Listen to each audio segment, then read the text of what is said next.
Marvel. Game Maker System by NunuXD Chapter 76-100.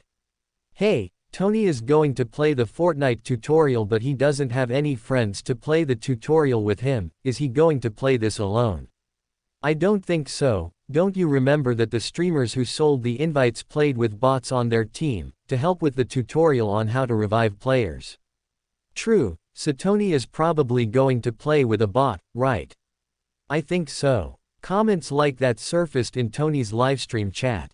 As he used his Twitter to announce that he was going to do a Fortnite livestream, his number of viewers had already reached 3 million people in less than 10 minutes of livestream. Seeing that he had appeared on a bus, Tony began to criticize. How uncomfortable. If I'm going to play this, wouldn't it be better if this bus was better? With a chair this bad, it won't surprise me if people don't like this game after playing it. Tony complained as he tried to sit in another position on the bus seat, pretending it was very uncomfortable. His idea was to make Fortnite look much worse to players, so that fewer people would buy the game, and at the very least make Mojang a loss, since he couldn't find that company at all. Seriously, I think the bus seat is really comfortable.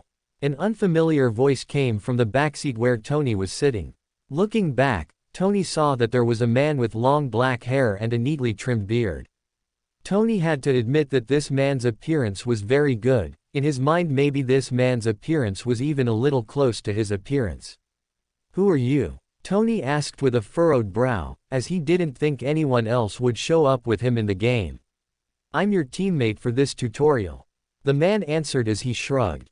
Tony looked suspiciously at this other player and asked, "You know who I am?" The man looked Tony up and down and shook his head. "No, you just look like a random player." Tony looked down and realized he was wearing a random generic skin, so it really would be impossible for this man to know who he was. As Tony didn't follow much of the things that happened in Minecraft, he didn't connect this man with the creator of Minecraft, the protagonist of the story that happened in Hypixel and shook the world. If he could hear Jarvis, the AI would probably be beeping wildly to warn him who this person was. But even though he didn't know who it was, his livestream chat went crazy. "Damn, isn't that Notch? My god, it's Notch's voice. Hey, am I the only one who found Notch very handsome in Fortnite? Will you be able to use Notch's skin in Fortnite?" Notch saw that Tony Stark was trashing Fortnite and came to join his livestream. Holy shit. Didn't Tony realize that the owner of the game he was trashing is on his side now? LMAO. I'm going to fall out of my chair laughing. Tony was so mad a few minutes ago at the Fortnite creator, and now that the man is in front of him he doesn't even know. LMFAO. Opening square bracket comma closing square bracket. Tony had access to the livestream comments at any time, but since he wasn't used to doing that, he also wasn't used to reading the chat all the time, to the point that he forgot he could do that. What a delay. Why hasn't the game given us instructions on what to do yet? I'm getting bored. Unaware that it was Notch next to him, Tony started complaining again about Fortnite to try and affect the game's reputation for the livestream, but little did he know that his and Notch's presence together was attracting even more of an audience to the game. As soon as Tony finished complaining, the window explaining about the game's mechanics appeared in front of him and Notch. I think it was fast. Maybe this is so that people can enjoy the surroundings before they receive more information. Don't you think the landscape is beautiful? The man asked Tony as he looked out with an expression of wonder.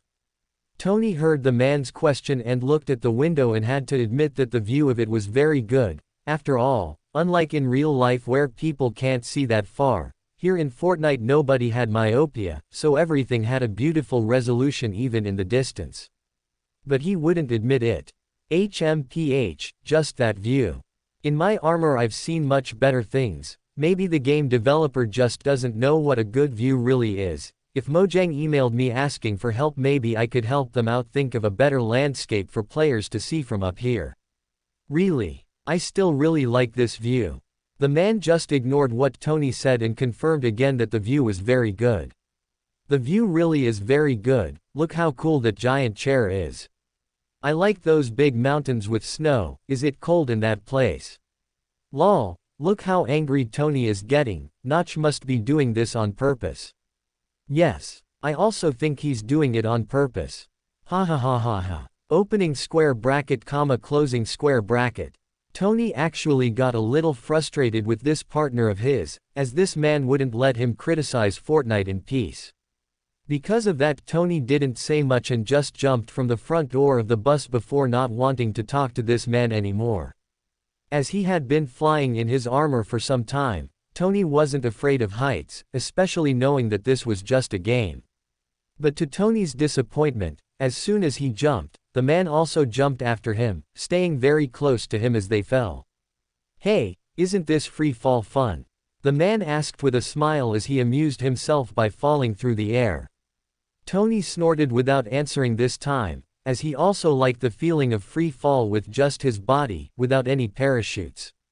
He hadn't yet developed a mechanism for the armor to fly to him by itself, but feeling that it might be cool to fly high out of the armor and have the armor fly to him later, Tony planned to develop something like that as well.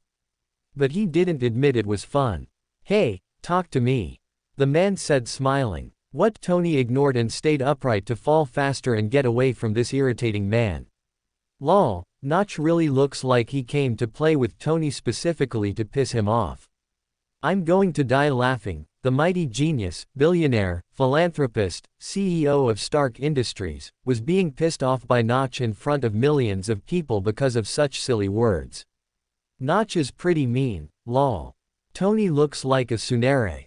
Alex amused himself thinking, "Hey buddy, stop ignoring me," the man said to Tony as he followed him and continued praising all the things he saw in Fortnite. Tony had already reached the limit of his patience. He was already tired of dealing with this annoying and clueless man. As Tony turned towards the man, he was a little confused, that unlike the excited expression the man had all along, it suddenly changed to a serious expression as he looked up at the sky. Despite his anger, Tony's curiosity got the better of him and made him ask, "What is happening, Iron Man?" The man replied, his voice heavy. Tony froze when he heard the man's response. Despite asking if the man knew him, after the man said he didn't know who he was due to skin, Tony hadn't said his name yet, so how did the man know he was Iron Man? "How do you know?" Tony asked confused. "Because I saw it," the man replied, still serious. But before Tony could answer anything else, the man continued, "I swore to kill Iron Man." Tony felt this was getting scary and without thinking twice he raised the machine gun in his hand and pointed it at the man. He still didn't know if he could damage his allies, but it was better to be sure than to regret it later. "Hey, that was a little scary. Notch really wants to kill Iron Man." It was kind of creepy the way he said it. "Should I call the police?" Opening square bracket comma closing square bracket. Concerned comments began to fill the livestream screen. The amount of viewers had already risen to almost 9 million people and that number was only rising. Not only was the public concerned, but very important people were shocked when they saw that Notch apparently wanted to kill Tony Stark. "Jarvis, get Tony out please." Pepper was scared as she got up from her office chair scared. She was still working late into the night, and in order not to get bored with so much work, she was also watching Tony's livestream with the volume a little low. As much as she hadn't been paying much attention to their conversation, when she heard Notch saying that he wanted to kill Iron Man, she got very worried and yelled at Jarvis.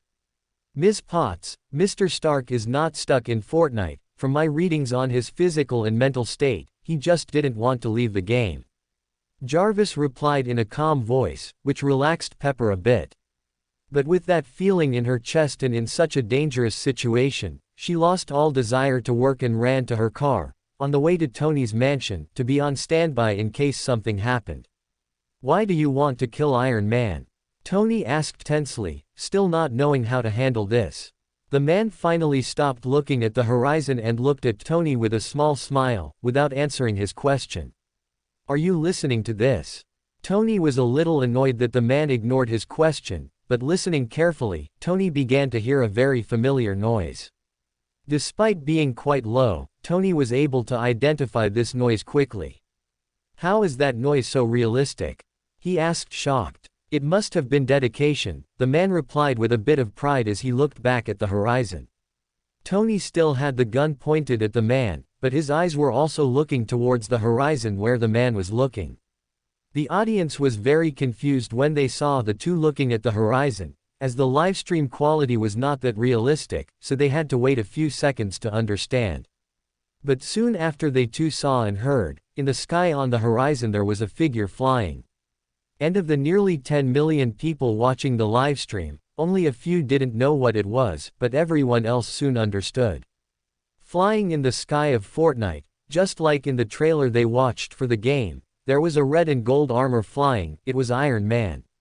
The noise they were talking about was the noise of the thrusters that Iron Man had in his hands and feet. Tony was shocked because the noise was exactly the same as in real life.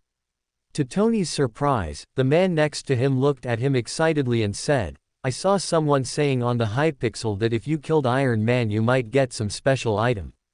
When I heard that, I swore I was going to kill that one. Iron Man and get the special item for me. How about it, let's kill Iron Man." This time, unlike the usual where the man said things and stayed close to see Tony's reaction, the man went to get a motorbike and quickly stopped beside Tony as he spoke. "Come on, hop on the back, today we're going to kill Iron Man." Tony was still having trouble understanding what was going on, and by involuntary reflexes he just climbed onto the back of the motorcycle the man was driving and watched as the man drove like a maniac through the trees. Despite driving at top speed, this man's control of the bike was so high that they didn't hit anything once. Some people even noticed that the man didn't even brake once, showing how precise the man's control was when riding that bike. Unbeknownst to people, Alex, who was riding the bike for the first time, felt that it was also a lot of fun. "Hey, what if in the future I buy a motorcycle too? Maybe B likes me to summon RC too."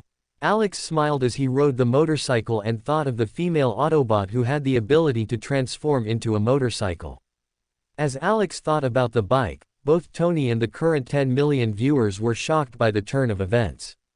Notch really was serious about wanting to kill Iron Man, but apparently it was just the Fortnite NPC he did, which made onlookers burst out laughing.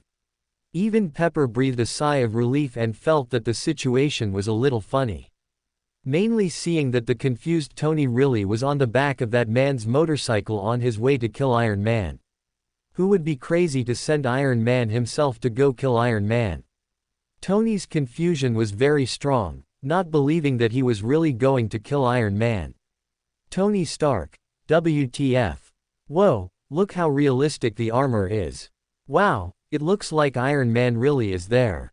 Bro, how did Notch manage to make such a realistic game? Opening square bracket, closing square bracket.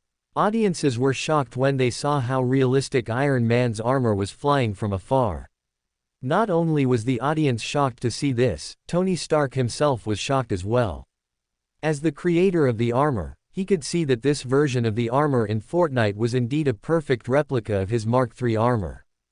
Damn, the developer of this game is so shameless, Tony complained in frustration as he sat on the back of Notch's motorcycle and looked at the Mark III. They were getting closer and closer. Notch heard that and just smiled with the corner of his mouth. If I'm not mistaken, they intend to get in touch with the creator of the armor to pay a part of the royalties that this generates in profit for the game. Was this really Alex's idea? Did he just use Iron Man's armor so he could generate hype for the game? As for the money, for Alex, who had over $1 billion in the account, he didn't have to worry about it anymore. Not to mention that he could buy whatever he wanted just using GP, as the more mundane things weren't that expensive. It wouldn't be worth it for him to befriend Iron Man when he could just give a large amount of money for the use of the armor's image, making both of them happy. Even if Tony was one of the richest people in the world, with a few $100 million more in his bank account, he could happily make other armors. But Tony was quite surprised to hear that. Really? Because it looks like it's not possible to contact the creators of this game. He tried to find out something. Notch just shook his head. Really, if the creator of Minecraft and Fortnite doesn't want to be found, it will be mission impossible to get any information. But if he wants to, it's not a problem. Tony had to admit that this man was right. The things this Mojang could do were very magical. Not only could it take the player's consciousness into a virtual world, It could also bring things from the virtual world into the real world, like the capes of the players, or the golden apples. Unfortunately for Tony, his gaze was too focused on the sky, on the flying armor, since if he looked down, he would see that on the red cape of the player riding the motorcycle in front of him, there was the golden Mojang logo. When they finally got close enough, Notch stopped the bike and got off, leaving Tony confused. "We're still a little way off, won't he run away?" Tony asked. Notch just shook his head. "Have you ever seen Iron Man run away?" This phrase from Notch made a proud smile appear on Tony's face, finally feeling that this annoying man had said something useful, which made Tony's impression of Notch improve a little. Without explaining too much, Notch took his gun and pointed it at Iron Man. Bang! Notch's sniper rifle made a very loud noise, and the flash of ammunition hit Iron Man's armor a second later, causing an HP bar to appear above the flying armor's head. As soon as the shot landed, Iron Man looked to where he was hit and turned towards them for a second, before starting to fly at high speed and pointing his hands at the two. Pew, pew. Lasers began to come out of Iron Man's hands aiming at Notch and Tony who were in sight, which made Tony run and hide, while Notch took the magical blueprint and started building a turret around him, to give protection while shooting. Tony was shocked to see how Notch had built a brick house in a few seconds and felt insecure, since while Notch was protected in that house, he was just behind a tree, much more exposed. Notch was editing the build all the time to have protection when he needed it and to be able to fire when his guns were loaded. Wow, so you can use the game's buildings like this. My god, Notch built a building in a few seconds, it's like he had the best cover for a battle in his pocket.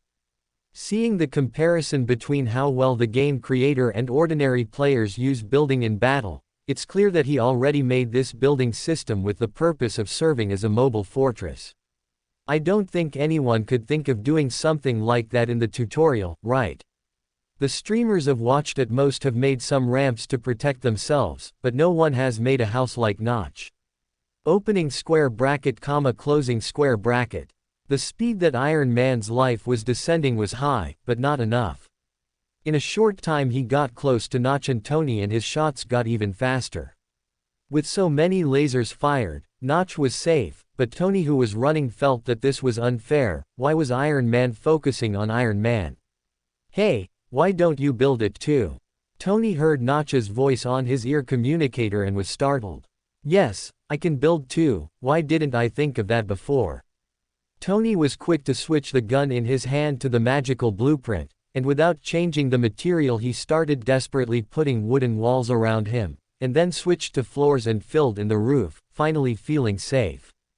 But to the player's surprise, when Iron Man saw that the two players were protected inside their buildings, a small compartment popped up on the armor's shoulder.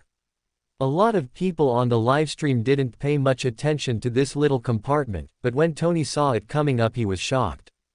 Holy shit, he screamed as he tried to get out of the wooden house he made, but he put so many layers of wooden walls around it and he didn't have enough practice to be able to edit it fast enough, so he was trapped inside the building for a few seconds, desperately trying to get out of there. Meanwhile, Notch just opened a door in the two-story tower he made and jumped in as he ran away, already knowing what was going to happen, as did Tony. Livestream's audience was confused. What was that little thing that opened on Iron Man's shoulder that made Tony and Notch so desperate to get away? Since they were watching the livestream through a screen, it was difficult to see as many details as if they were there in person. But soon the answer came to them. Swoosh! Two things that looked like small pens started flying towards Notch and Tony's buildings. Hearing the noise of the rocket, Tony became even more desperate as he tried to leave, but his desperation got in the way of editing the walls he made to the point that he gave up, took the pickaxe and tried to break it with his hands. Unfortunately, time was not enough for Tony, who finally felt the explosion. Boom! A huge explosion completely destroyed Tony's building, sending his body flying several meters and causing a message to appear on his screen. You died to Iron Man. Tony, but I am the Iron Man.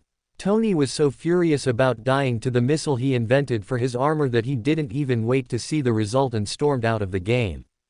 As he left, the livestream closed, but Tony didn't care about that. The first thing he did was go to his lab and develop restrictions on the armor so that no one would ever use it against him, as he felt firsthand how bad it would be to have to deal with the armor. On the way to the lab, Jarvis warned, "Mr. Stark, Mrs. Potts has called you 6 times and is on her way here. I believe that in 5 minutes she will be in the garage." "What happened?" Tony asked, confused. "She worried about her safety when Notch said he wanted to kill Iron Man." Jarvis answered. "Notch? Isn't Notch the creator of Minecraft?" Tony asked, even more confused.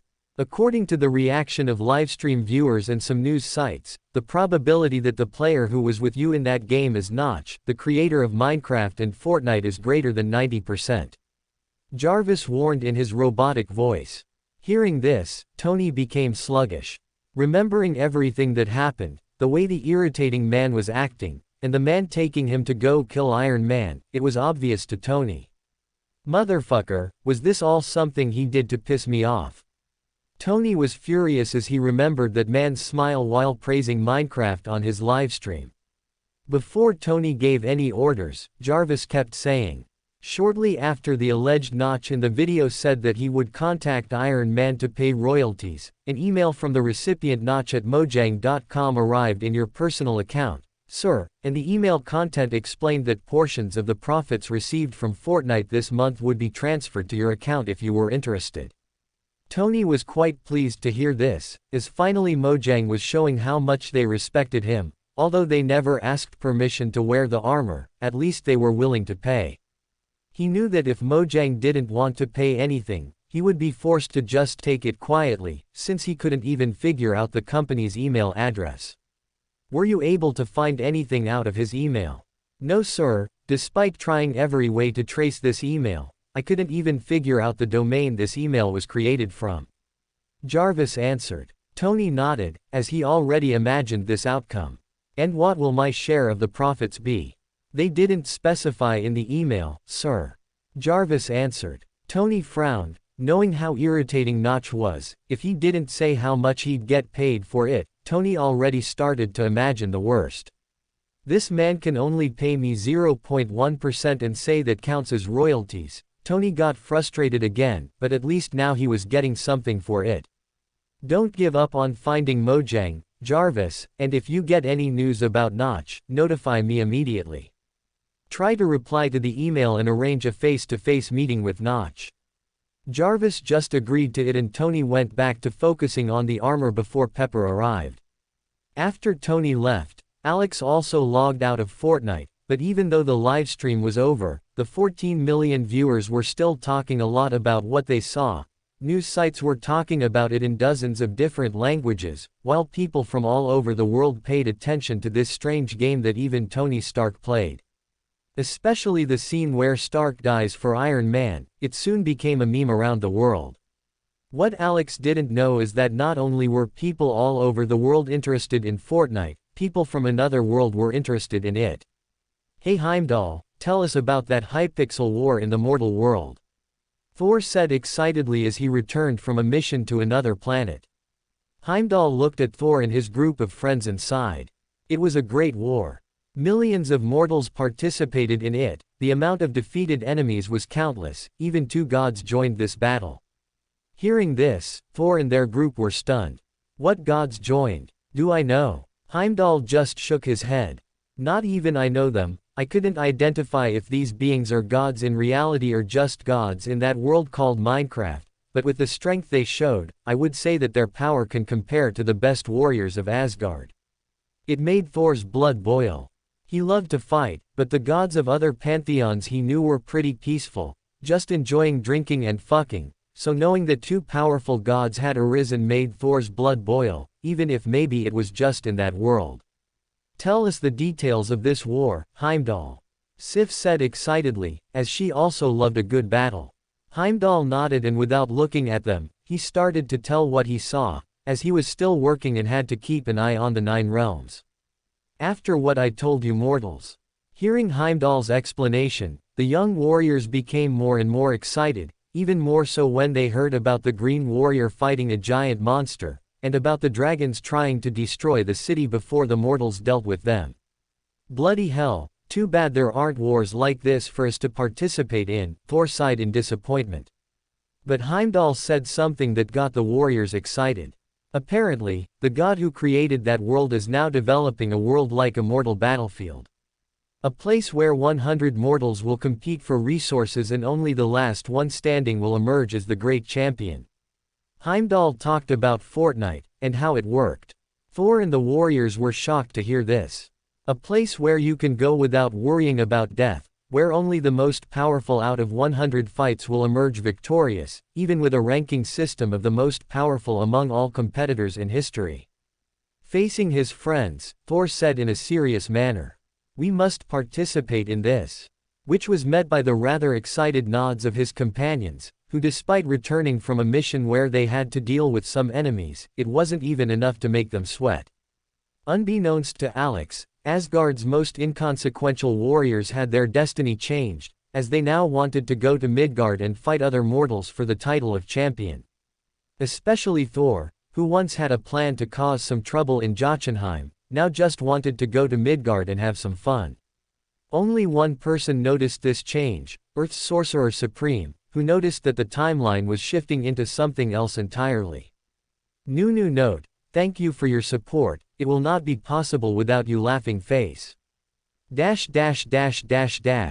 Alex didn't know that the Asgardians intended to come to Earth, but even if he did, he wasn't too worried about it.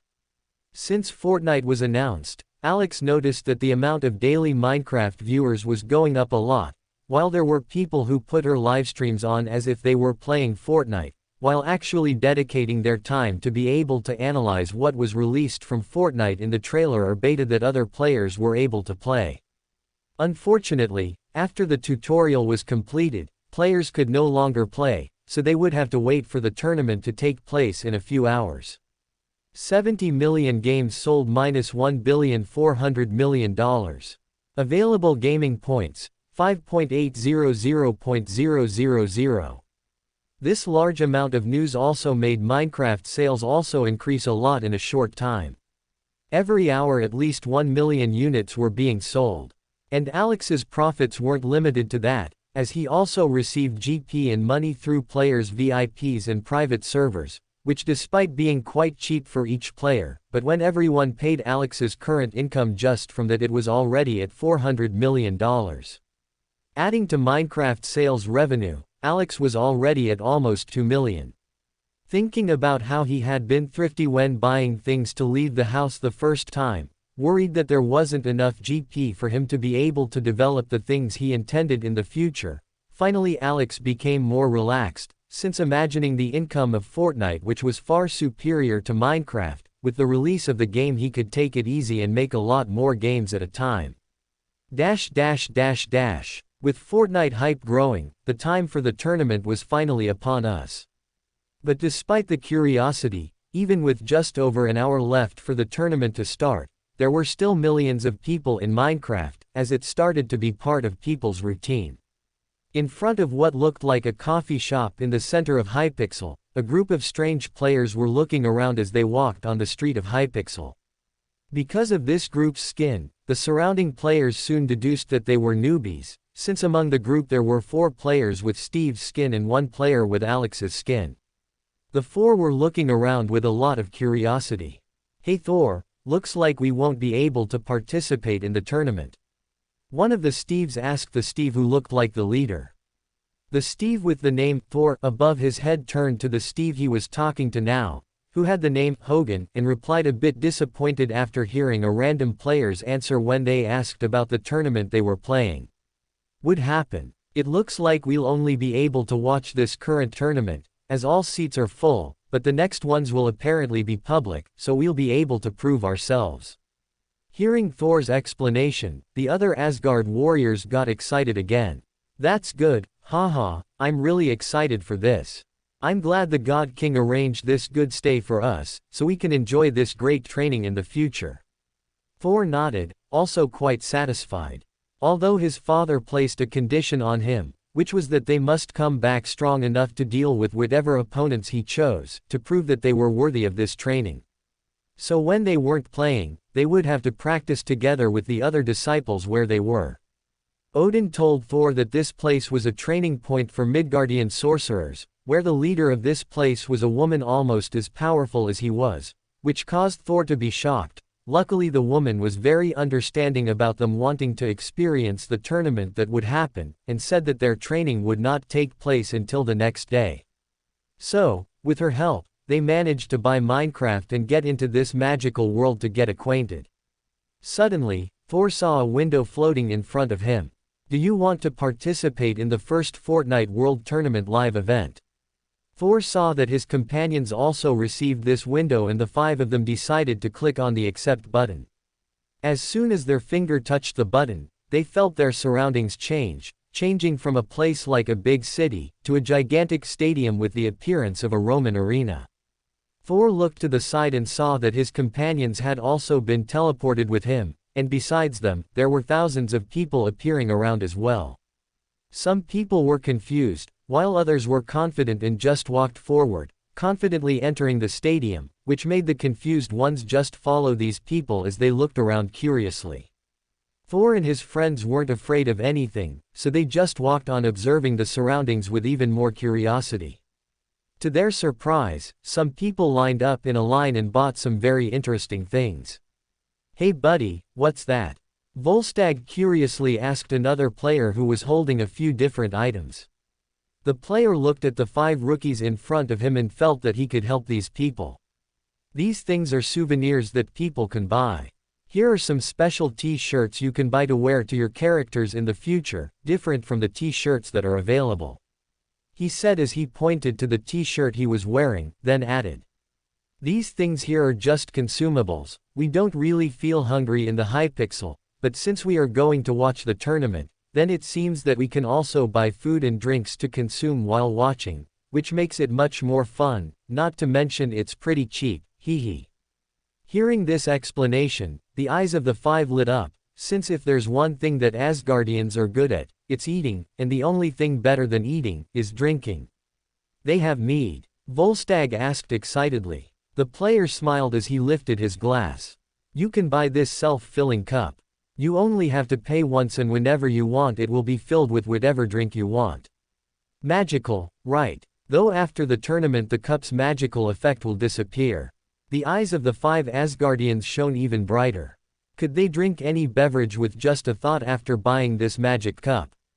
This is amazing. Even if it was just during the tournament, for good drinkers like them, it wouldn't be a problem at all. They could easily drink several barrels of mead, or even Odin's special wine, before the tournament was over. Let's go. The excited Thor pulled his friends into line and they began to wait to buy their stuff too. Despite Hypixel having a lot of technology, the attendants at these stores were all villagers. There were dozens of villagers serving the players, but there were still a lot of queues. After a few minutes, the 5 Asgardians were heading towards the stadium seats while carrying several bags of food and a large purple cup that they couldn't stop drinking. Thor, coming to Midgard was the best decision we've ever made. Sif said excitedly with a big foam mustache above her mouth, after drinking a delicious drink that she had tasted once from her father's hidden collection. Even though that was over 500 years ago, it tasted just as good as she imagined, which made the Asgardians' admiration for the god who created this world even greater. Yes, haha. Volstagg said laughing as he popped 2 hot dogs in his mouth at the same time. When they had to pay for these things, the villager just asked if they wanted to use the credit card on the account to buy this, which they didn't even think about and said yes, despite not knowing what a credit card was. Choosing a seat towards the middle of the stadium, the 5 Asgardians looked around and were in awe of how beautiful this Midgardian arena was. Despite being made using the square shapes just like Minecraft, somehow the builder of this managed to represent incredible beauty, with ender dragons intertwining all around the stadium, while the seats were separated by biomes, and the Asgardians were currently sitting in the end biome, where all the decoration was made with white marble, making everything look quite luxurious and with some purple plants that glowed from time to time as decoration, very beautiful. Other places had different atmospheres, like the jungle biome was much greener, with the benches made from trees and all the wood and leaf decorations, which was also beautiful, just with a different aesthetic. Each player managed to find a spot he was enchanted with, and every seat had good enough views to see the center of the arena well. In the center of the arena, there was a large clock with a countdown to when the tournament would start, indicating that there were still 40 minutes left. As the Asgardians were so welcoming as they ate and drank, other players around Thor and his party gathered to chat, sampling drinks from each other's glasses as they talked about where each drink came from. When the players heard the Asgardians' stories of where they got their drinks, they initially thought it was a lie, but on second thought, they felt that it was much more fun to come up with a magical story for their favorite drink since they thought that's what it was they were making, so they also started to invent everything, which made the atmosphere much livelier.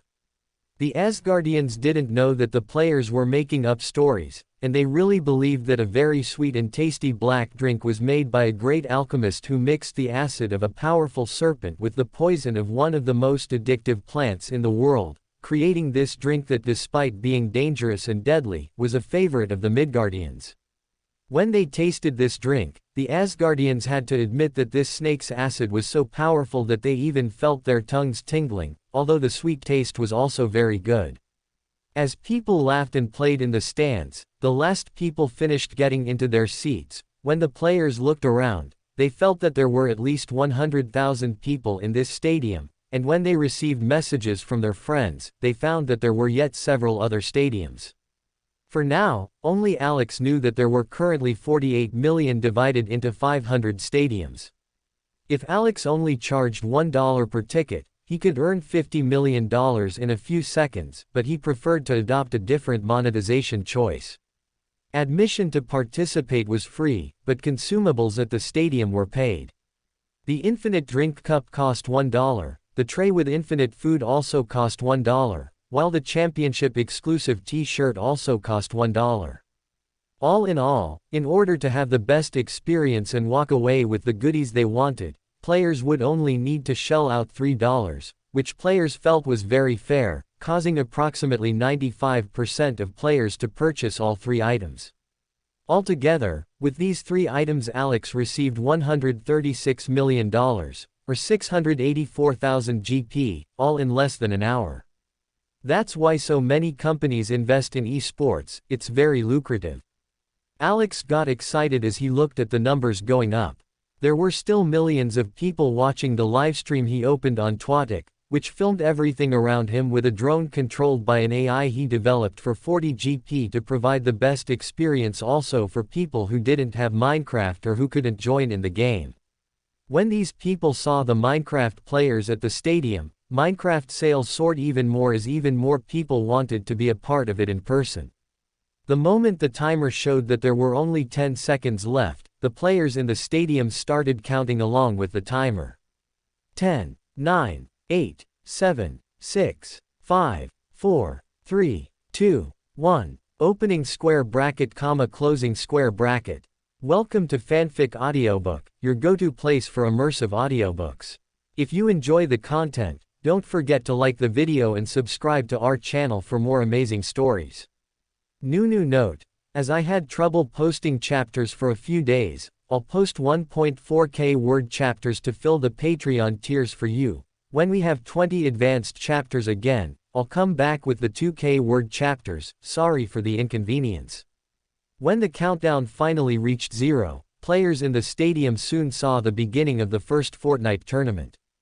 In the center of the arena that players were sitting in Minecraft, an extremely realistic projection of a purple bus appeared.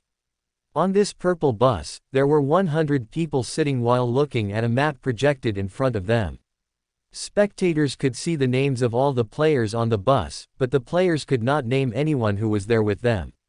Even though there were players' names above their heads, many viewers didn't know most of the participants in this championship, as only 50 of the competitors were famous streamers, and it was impossible for those millions of people to know exactly who everyone was. So to help with that, a voice has emerged for both viewers who were watching this in the arena and those watching this on Twitch.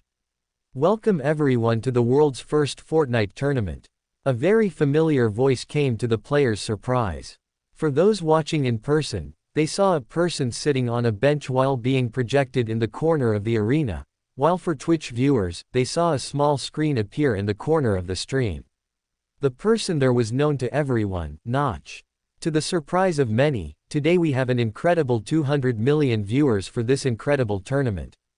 With over 48 million people watching in person in our fabulous Minecraft arena, and another 150 million more viewers on Twitch around the world. Notch's words were shocking to viewers, who never imagined there were so many people watching this. What made it a lot easier for Notch was that he could spend a small amount of GP to translate everything that would be said simultaneously to the viewers, so no matter what language the person spoke in the broadcast, the viewers would hear it with the same voice as the person, but in the language of the country the person was watching. Thanks everyone for your support. Now let's see our teams of players in a frenetic battle for the world's first victory royal. Notch started to cheer people up as he slowly explained how Fortnite worked, as he knew that most viewers were just curious and had never seen anything about it. With Notch's explanation, people started to understand why players were jumping off that bus, and they got excited when they saw that some players got weapons and were already looking for other players. Even groups of favorites have already been created, whether it's Ned and Peter fans, or Tony Stark fans. Everyone was screaming in the stadium when they saw their favorites appearing. Alex could configure it so that each viewer only saw the players they were interested in, but he thought it best that only the scenes where there was a confrontation were shown, to make the broadcast less boring, since he knew that many people would spend minutes walking from one place to another without doing anything. Thus, viewers finally got to see the first confrontation taking place between the participants. "Come on Tony." Thor heard one of the friends he'd made in the stands rooting for a warrior named Tony. Not having any favorites, Thor thought it would be interesting to also cheer for his new friend's favorite, and he also cheered along, which made the other Asgardian warriors cheer along and look at the projection in the center of the stadium. Tony Stark and Stag Dragon are getting closer and closer to the group of Asher and Adam Lopez. Observing the weapons of the two groups, their chances of victory are pretty even. Notch narrated what made the audience excited for what the first confrontation would be like. Nunu note: Stag Dragon, Asher and Adam Lopez are Patreons that help make this story possible. I will use the names of other Patreons in events that happen in the future as a way of saying thank you. Laughing face. Peas. The higher the Patreon tier, the greater the chance of the person's nick being used in a more relevant character. Thor was one of the people excited about the impending showdown. In the projection he saw that Tony and Stag were riding a motorcycle. While Tony was driving, Stag was pointing the gun around very concentrated, trying to find enemies. Asher and Adam had already heard the noise of Tony's motorcycle and started to point their guns at where it was coming from. Bang! The first shot was fired by Asher when Tony's motorbike came into view. Unfortunately, Asher was a little nervous as it was practically his first confrontation with other players and he shot too early, without managing to hit the players on the bike. Tony was quick to get off the bike and point the gun at where the gunshot came from, while Stag, who was pointing the gun around and hadn't seen anyone yet, thought of something that could be more useful. Thor, who was watching the battle excitedly, was surprised that next to Tony, his companion was doing construction. Why is he building instead of fighting like his mate? Thor asked, confused as he tried to understand. Fortunately, Notch was narrating and quickly explained to the confused audience as Thor. Well done. Stag Dragon was quick to understand the true magic of battles in Fortnite, while Tony, Asher and Adam are confused about where the opponent is. Stag was quick to build a structure to protect him and try to secure the high ground. Notch was excited to see Stag using the strategy he made to deal with Iron Man's armor. When Thor heard this he was surprised. Like a good warrior, he understood the advantage of being able to battle with the advantage of terrain. Wow, and to think that the first time Stag saw someone doing this was yesterday. I didn't even remember that it was possible to build in this game, one of the friends Thor made commented while laughing when he realized that he also didn't remember that he could build in this game. Thor and the warriors of Asgard were surprised by this information, but it didn't make them as excited as other people, Since they didn't care so much about such advanced thoughts, they were more muscle warriors than great generals. Seeing the building that Stag Dragon was building, Tony didn't think too much and climbed the wooden structure together with his companion. With the high ground secured, they soon found opponents Osher and Adam. Despite having good coordination to build the structure quickly, Stag's aim was very poor, as he was just an ordinary gamer in real life. On the other hand, Tony had very accurate aim, to the point of surprising players with the 4 headshots in a row he landed on both players. Stag made great use of magic blueprints builds while Tony used his vast experience as a weapons developer to abuse his absurd aim to eliminate the 2 opposing players. Notch yelled excitedly, declaring the first eliminations in Fortnite history. Players around the arena excitedly shouted Tony and Stag's names, quite amazed at the difference in skill these players showed to their opponents. Catch-all. After Tony's battle was going on, a mighty thunderclap erupted in the Fortnite sky, which made Thor's brow furrow, confused by it, before shaking his head and thinking that it probably meant nothing. And in all we've had 50 kills. Who would have thought that players would learn the usefulness of buildings so quickly? Notch narrated excitedly as he commented on the 50th player who died in the tournament. It had already been 10 minutes and the fog on the map had already reduced to half of the map. Players were already meeting a lot more with opponents, which caused a lot more eliminations to happen at the same time. Damn, these warriors are so cowardly, Hogan commented in frustration as he tipped a large glass of beer into his mouth, then refilled the glass with more beer and drank another glass again. He was thinking that these battles were a little disappointing. He initially thought that these battles would have a lot of emotion and blood, but in the tournament these participants were only using ranged weapons, which was very boring for him to watch. Fortunately, as long as he wanted alcoholic beverages, he could feel the sensation of getting drunk, so despite feeling a little bored with what he was watching, the drink and food were very tasty, which was worth it. Yes, I thought this tournament was supposed to be fought with cold weapons, not using those boring weapons. Fandral also got a little bored while drinking a whiskey from his glass. Thor and Sif were still finding the battle interesting, so they didn't care much for their companions, although they agreed that if these battles were fought with cold weapons, it would be much more fun. Catch-all. Another thunderclap lit up the Fortnite sky, which made Thor frown again, confused as to why he felt something weird about that again. He was feeling that these thunders were appearing more and more frequently, which made him feel that there was something hidden going on without the onlookers knowing. Look, Iron Man has appeared. One of the spectators commented excitedly when he saw a red and gold armor flying in the sky heading towards a player. Look, Mud just eliminated a pair of players, but kicked Elmo. His duo just got eliminated with both opponents. Fortunately, Mud took Elmo's dog tag to revive his teammate in the respawn van next to where they are. Notch said excitedly, but soon his voice became tense. But since Mud just killed a player, Iron Man has realized this and is treating him like a villain, ready to go kill that player to save the day. Iron Man! Iron Man! Iron Man! The audience was screaming with excitement as they looked at the armor flying towards Mud, who became desperate when he realized that he was Iron Man's target.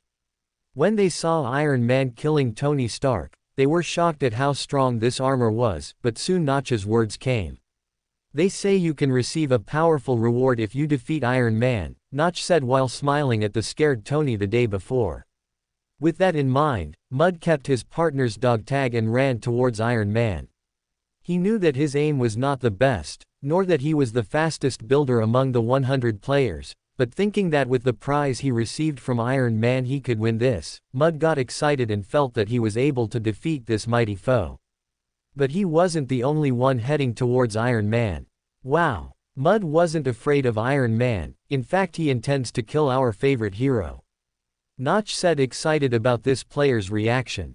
Boo! The audience started to boo while laughing at the attitude that the player took. But from the laughter of the players, you could see that the booing was just a joke. Mud imagined that something like this could happen. If he killed Iron Man, he would be famous around the world as the first player to do so, but if he died, he would become a meme just like Tony Stark. Not only is Mud excited to kill Iron Man, the the duo of Seamals and King Spy are also heading towards Iron Man. Will the three of them try to deal with Iron Man together, or will they try to eliminate each other before destroying the Iron Man? Notch said, excited seeing this. Catch-a. Another thunder roared in the sky, but something almost none of the players noticed.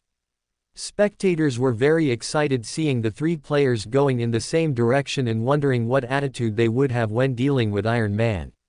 Even Hogan and Fandral were excited about this, as seeing three weak people dealing with a strong opponent was a very interesting and brave thing to do. In the middle of the way, Seamals and King Spy found another pair of players, but they soon dealt with the opponents and ran back towards Iron Man. Only as they killed other players near Iron Man, the focus of the armor was now divided between Mud and the duo. Just before the armor came into Mud's firing range, he didn't think twice about building a reinforced base with iron bars he got from destroying some cars.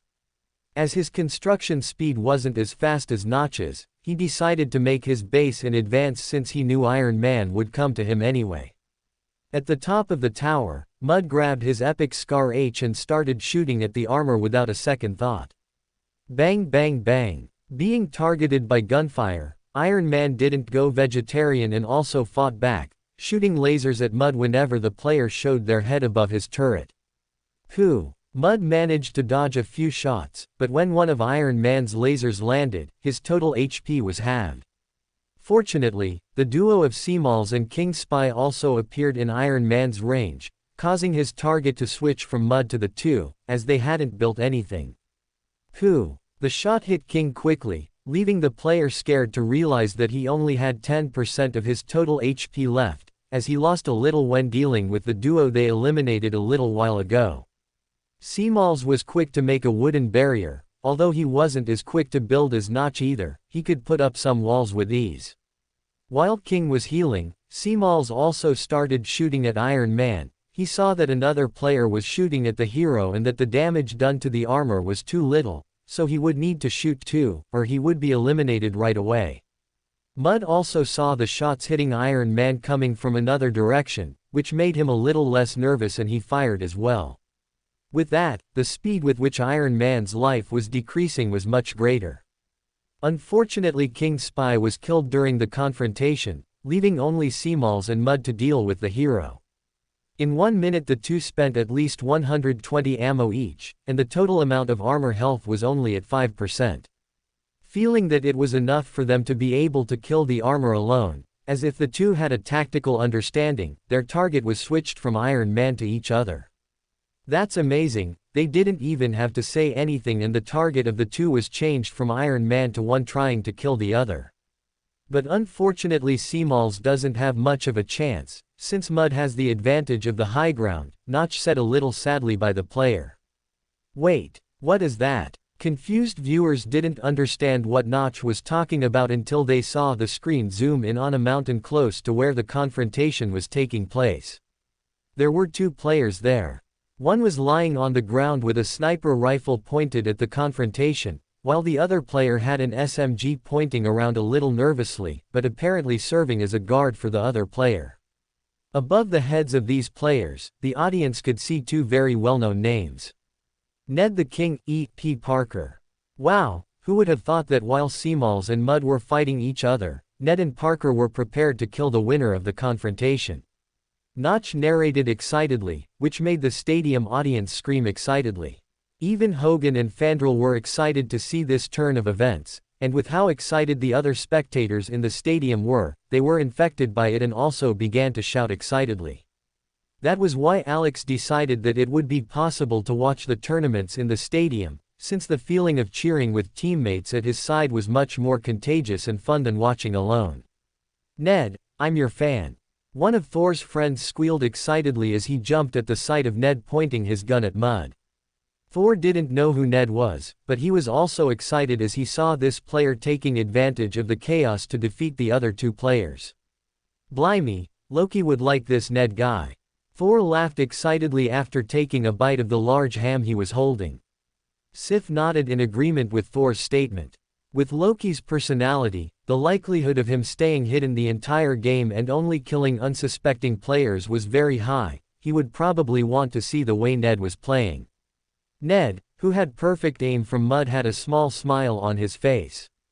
"That's it, Peter, we'll get to kill Iron Man." Pete Parker was a little nervous about holding a gun, as he thought only villains used guns, even more so when he had to go kill Iron Man. Fortunately, he saw that Tony Stark had also tried to kill Iron Man the day before, which made his conscience a little less heavy. Bang! Mud had finally killed Seamalls, but before he could celebrate, another gunshot erupted. Bang! Ned's shot was accurate, hitting Mud's head perfectly, causing various items with colored glows to appear from the player's body, while a small drone scanned his body and made it disappear. Bang! Ned didn't even celebrate and fired another shot, this time perfectly hitting Iron Man's head, who was looking for his location after he killed a player so close to him. "Is Tony Stark inside the suit?"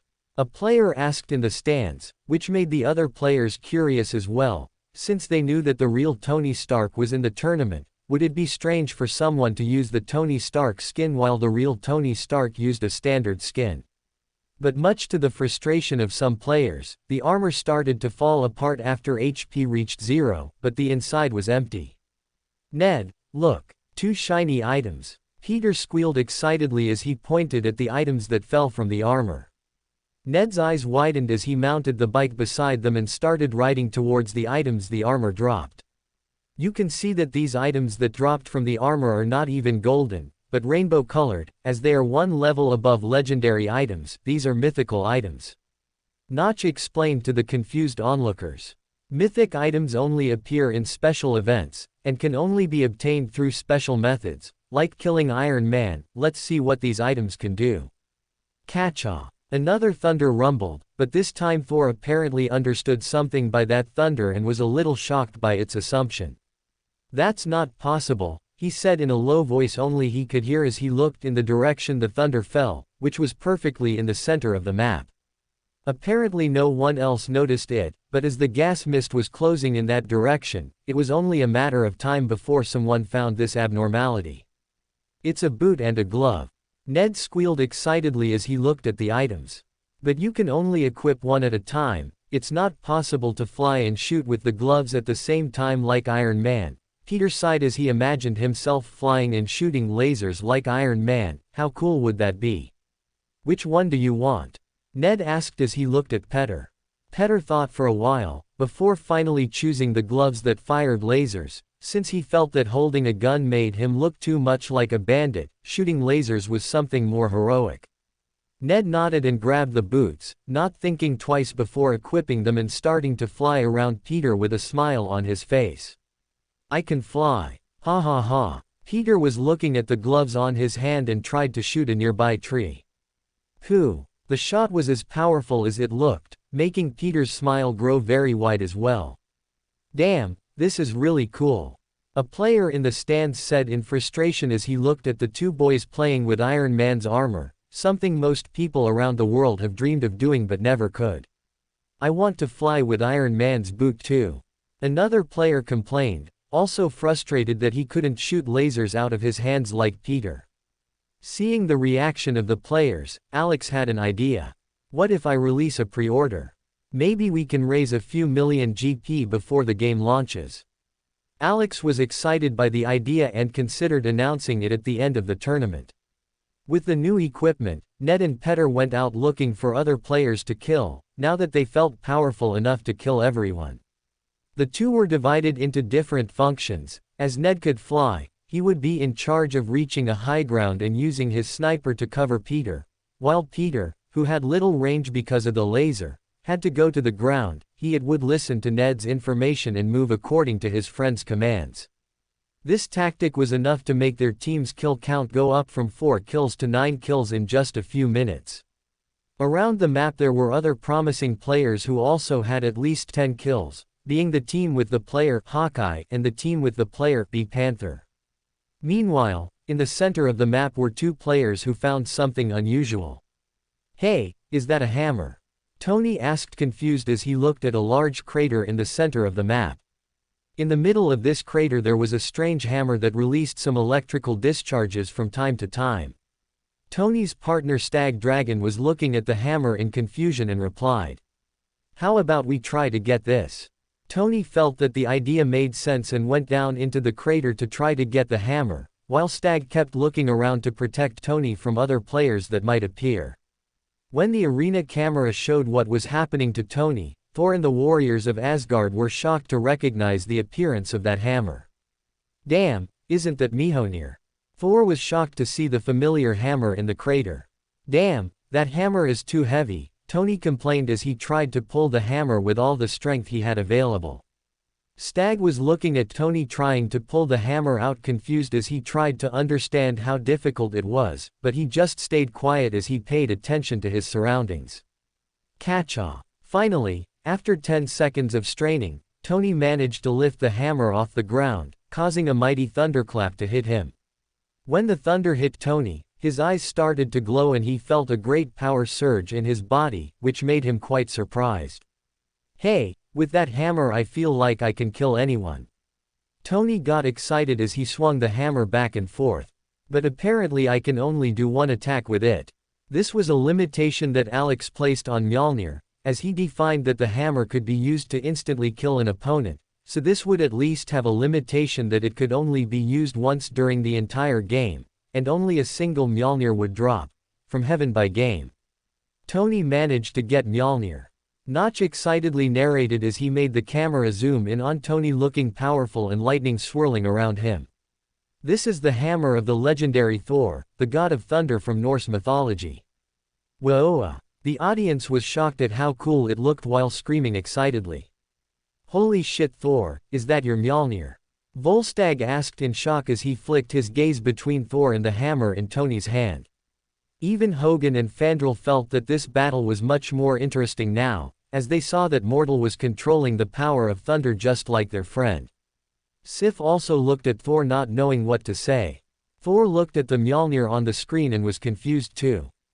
He knew that the thunder that was happening on the screen a few minutes ago was culminating in the appearance of this Mjolnir, but he didn't imagine that a mortal could lift that.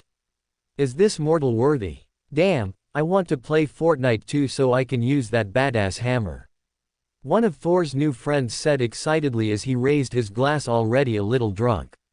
"Yes. Did you hear? Notch just said that in every game one player will be lucky enough to pick up that hammer and act like a god." Another slightly drunk player laughed with happiness upon hearing this news from Notch. When Thor heard this, he finally calmed down, as this was probably just a replica this Notch made so mortals could experience the power of a god, but still, it was very surprising. Even more so when he saw how excited his friends from Asgard were at the thought that they could use the power of thunder just like him just by holding that hammer in the game, as they couldn't do that in real life. Then Thor began to pay attention to Tony, focused on what this mortal would do with this replica of his hammer. Pay attention, a couple of players also heard the sound of Mjolnir falling from the sky and are coming towards Tony and Stag to try to get the loot. Notch was surprised as he commented and controlled the camera to show the two players approaching. Above the players' heads were the names Cameron and Quiller, and looking at how Cameron was driving that truck like a madman while Quiller was in the truck bed laughing out loud without bothering to look around looking for enemies. "Doesn't this pair of warriors look very reliable?" Hogan asked a little uncertainly as he looked at the difference in seriousness between Tony and Stag and the new duo that emerged. "Perhaps they are too confident of their abilities." Sif also asked helplessly. Not only were they a little unsure of the attitude of these players, many of the spectators were also confused to see how these people were acting in such an important tournament. But soon the answer to their question emerged. Bang, bang, bang, bang. Stag needed only 4 shots to kill Quiller, who was laughing in the truck bed, while Tony got out of the hole after keeping the Mjolnir and also taking his machine gun and killing Cameron with just 3 more shots. Viewers, looking at the data on the amount of gas in this duo's truck and considering that neither of them had any eliminations, apparently they were just driving around the map and survived by running away from all the enemies, Notch explained a little wordlessly with the stupidity of these players. "Hey, have you heard of T-Bag?" Stag asks Tony while looking at the items dropped by the 2 players they eliminated. Tony just shook his head as he looked at the gray items the players dropped and replied, "Not worth it." Stag nodded and agreed, before they got on the bike and started driving in the direction the circle was closing. "Is the hammer good?" Stag asked curiously as he sat on the pillion and looked around. "It looks like you can kill someone with a single shot, but you can only use that one shot for the entire game," Tony explained, which earned Stag a nod. "So save this for an important moment. Did you notice that Iron Man is no longer flying? Maybe someone killed him," Stag said. Tony felt weird hearing that someone killed Iron Man, and even weirder thinking that he would have to face someone who was wearing the parts of Iron Man's armor that might have dropped from it. But he soon shook his head and stopped worrying about it. "Perhaps you think the favorites are already decided," Notch commented as he showed viewers the number of eliminations for each team in the game. The list showed that the duo of Hawk and BNLC was in first place with 16 eliminations, followed by B Panther and Yumi with 15 eliminations, Tony's and Stag Dragon with 13 eliminations, and Ned the King and P Parker with 11 eliminations. Among the initial 50 duos, there were only 10 duos left, and these 4 duos were the only ones with more than 10 eliminations. That is, of the 80 players eliminated, these 8 players were responsible for eliminating 55. But you might be wrong, as Fortnite is a very unpredictable game, Notch said excitedly as he switched the camera to the duo of Hawk and BNLC and showed the moment that a player holding a bazooka shot their car and got a double kill, thus eliminating the duo with the most eliminations in the game without any thriller. "Damn it, the problem with having 100 players competing is that it means you can have enemies around you all the time. If you don't pay attention, even if you've killed a lot of people and have powerful items, you can also die from inattention," the player who introduced Coke to Thor and his friends said excitedly as he drank another glass of Coke. Meanwhile, at SHIELD headquarters, despite being eliminated by another player, Clint Barton did not log out of Fortnite and just teleported to one of the Minecraft arenas to watch the tournament with other players. What will the prize be? Clint wondered, a little frustrated as he bit into a hot dog and sat in the bleachers in frustration. He still hadn't accepted that he died to an idiot player using a bazooka. There are only 10 players left. The size of the arena is shrinking. Who do you think will win? Notch commented as he shifted the camera to show the small area of fog that was closing in on the city. To his pride, the players were doing something he was used to seeing in his previous world. Everyone was building and trying to get the high ground. Even Peter and Ned, since they knew it would be better if they stayed in the high ground even while Ned had Iron Man's boots, and Tony was still hiding Mjolnir. "So they're the ones who killed Iron Man," Tony commented as he stayed hidden inside a wooden box he made on the ground, while looking at the players climbing towers as fast as possible. Unfortunately for him, Stag Dragon died when they had to deal with a couple of players a few minutes ago, which left him alone to finish the game. What gave him the confidence to stay on the ground was something players didn't take into account when building the towers. The bases were exposed. As the players were novices, they didn't realize that if the base of the tower was destroyed, everything would collapse like dominoes, and since Tony had such a powerful hammer in his hand, he felt that it would be too risky to climb such a dangerous tower if he had such a strong weapon in his hand. Seeing Ned use Iron Man's boots to build tower fortifications at high speed while dodging another player's shots, Tony knew that perhaps this was the target he would have to save his hammer to deal with. T'Challa was surprised. He didn't imagine that a game made by the US would be this much fun. Of course, he didn't know if the game was actually made by the US or Sweden, but since the game was focused on US sales and apparently the game's creator had an American English accent, T'Challa deduced that this game was American. Initially he just came to play this because he was curious what his sister was doing with the guards he organized for her, but with the Hypixel War he understood that this game was opening up a new world where countries could compete without involving the lives of human beings, and he was even more surprised to realize that there was even politics in Hypixel elections, which made the importance of this game even greater. He even remembers hearing Shuri comment that in the elections for the mayor of Hypixel he had more votes than the election for the president of several small countries around the world, which shocked even his mother. But now, T'Challa is really enjoying the game. Despite his partner not being very good, like the current Black Panther of Wakanda, the military training he received since he was a little boy came in handy in this tournament.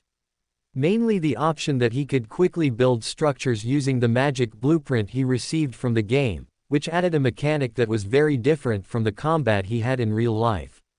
Unfortunately he didn't meet Iron Man, as like other players, he was also willing to test if he could kill Iron Man in this game. After all, like Black Panther, he was proud of him. T'Challa saw a laser beam flying towards him from another tower on the other side of the poison mist area, which caused him to quickly take cover behind the wooden wall. Damn, where did they get those laser guns? Yumi asked angrily as she looked at the players in the other tower while hiding with T'Challa. T'Challa also sighed and commented, "I don't know either, seems a bit unfair that they can shoot lasers," he said with a bit of a joke. The two began to look around as they took aim at the other turret. Through his gun sights, T'Challa saw two kids on the other tower. One of them was pointing a red glove with a white circle in their direction.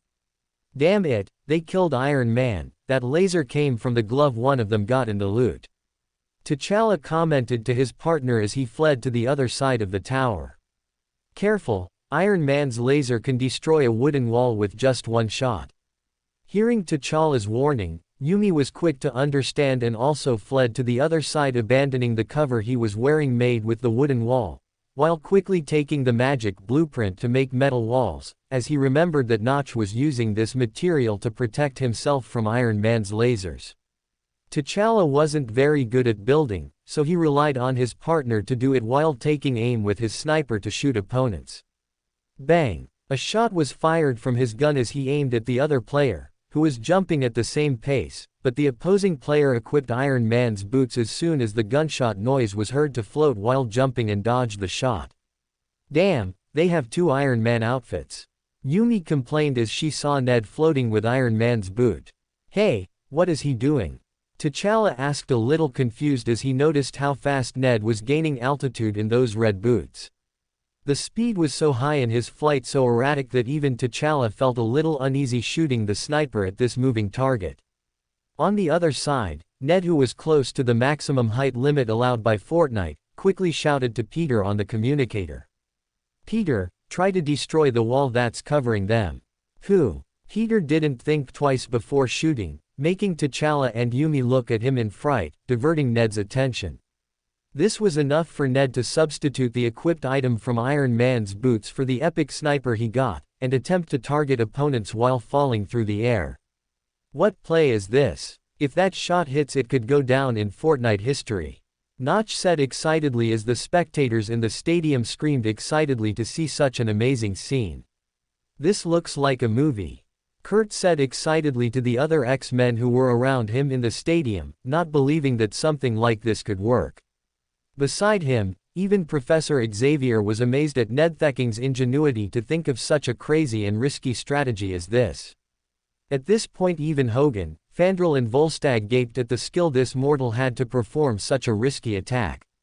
Bang! Ned's epic sniper shot fired, which startled T'Challa on the other side. Thinking about the shot and the wide angle that Ned had in the air, he soon understood the opponent's objective, but now it was too late, he wouldn't have time to do anything to deal with it. Suddenly, he saw that the metal ladder he had built and was currently standing on shook, which meant that the ladder had received damage. Wait, if the ladder received damage, then he missed the shot. T'Challa was confused by what happened. In the air, Ned saw that his shot missed T'Challa and Yumi, which made him a little embarrassed. Damn, I forgot I can't shoot well. That shot would look so good on the internet, he sighed as his cheeks turned red with embarrassment. Even Notch was a little embarrassed to think that he held out hope that Ned could land that shot and pull off such an epic play. Viewers, Ned's luck was that even though he missed the shot, T'Challa and Yumi couldn't shoot him because of the lasers Peter was shooting at them at the same time. Bang! But this was not without a price, as after missing the shot, while Ned was changing the sniper equipped by Iron Man's boot to fly to Peter, he was targeted by gunfire from other players. Fortunately, the player was shooting with a rifle, and only a few shots hit, enough for him to reach the tower alive and be able to heal safely. The game is getting a lot more interesting now. Hogan commented as he watched the clashes unfold on the screen non-stop. Not only from Ned and Peter's team against T'Challa and Yumi, but also from the other players who were killing each other around. Yes, in the beginning the map had a lot of space, it was rare to have such a messed up confrontation. Fandral nodded as he leaned back in the chair he was sitting in. Now that the fog is clearing, the contestants are bound to meet, making it that much more interesting. The other viewers also agreed with this. Although in the beginning there was a lot of confusing combat, now it was where only the best were alive, and each one using the best equipment possible, which raised the bar even more, making watching this tournament much more fun. What do you think of this, Sorcerer Supreme? Wong asked the woman with long hair next to him. As he spent so much time focusing on trying to convert the magic he learned in Minecraft into real life, Wong didn't pay as much attention to events in the outside world. Fortunately, this was already bearing fruit and he felt he would get substantial results soon. The woman next to him just sipped tea from the infinity cup she bought and responded calmly. I feel this will be very interesting.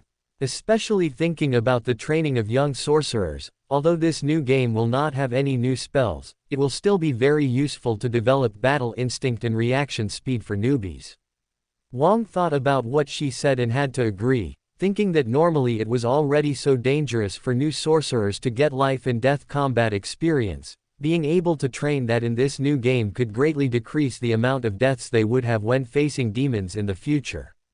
Not only was Sorcerer Supreme having this vision, but in various political and military centers around the world the Fortnite tournament screen was being broadcast for officials to watch.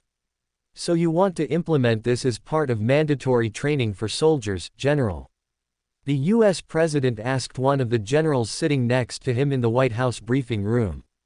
Yes, Mr. President, considering that in this environment soldiers can put into practice everything they've learned, in addition to training teamwork and combat strategy, I can't even think of a way to train soldiers that is safer and more efficient than this Fortnite game. The general commented while watching the exchange of fire between two teams of players.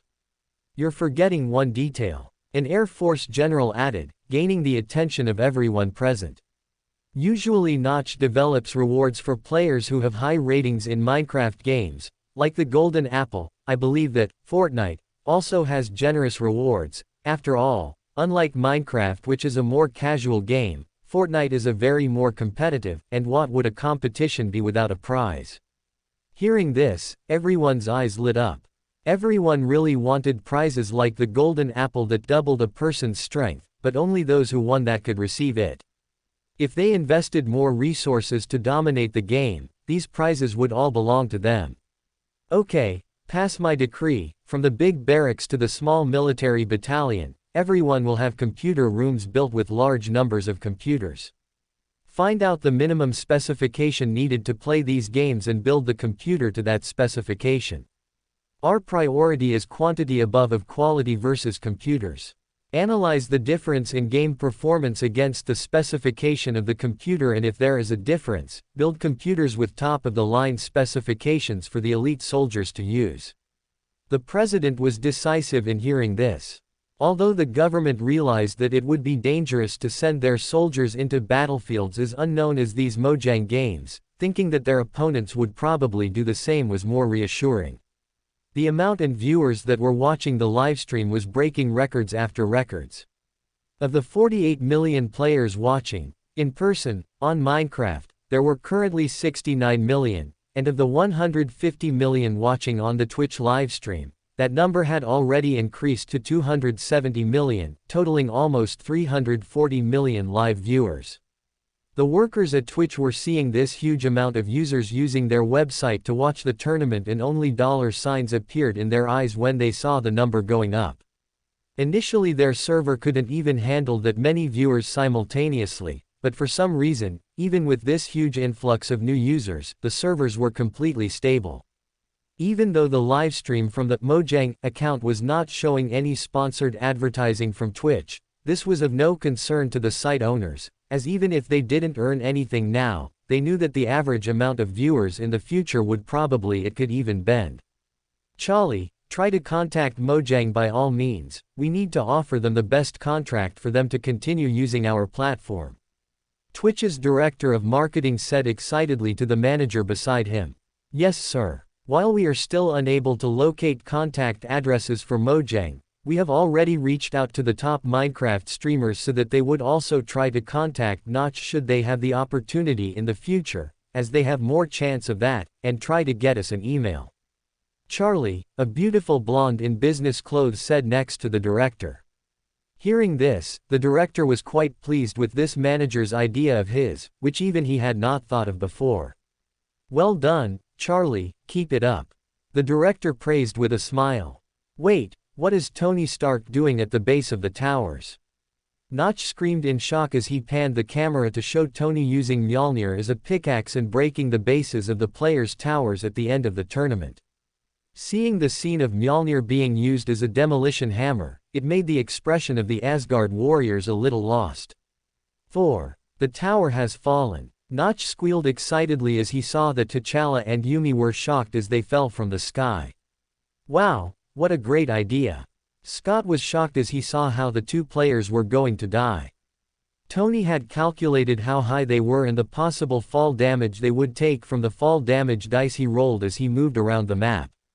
If the game didn't have any fall death protection, Tony was 100% sure that T'Challa and Yumi would die in the fall. So without thinking twice he started running towards the other tower, the tower where Ned and Peter they were, and also began to break the foundation of that to overthrow them.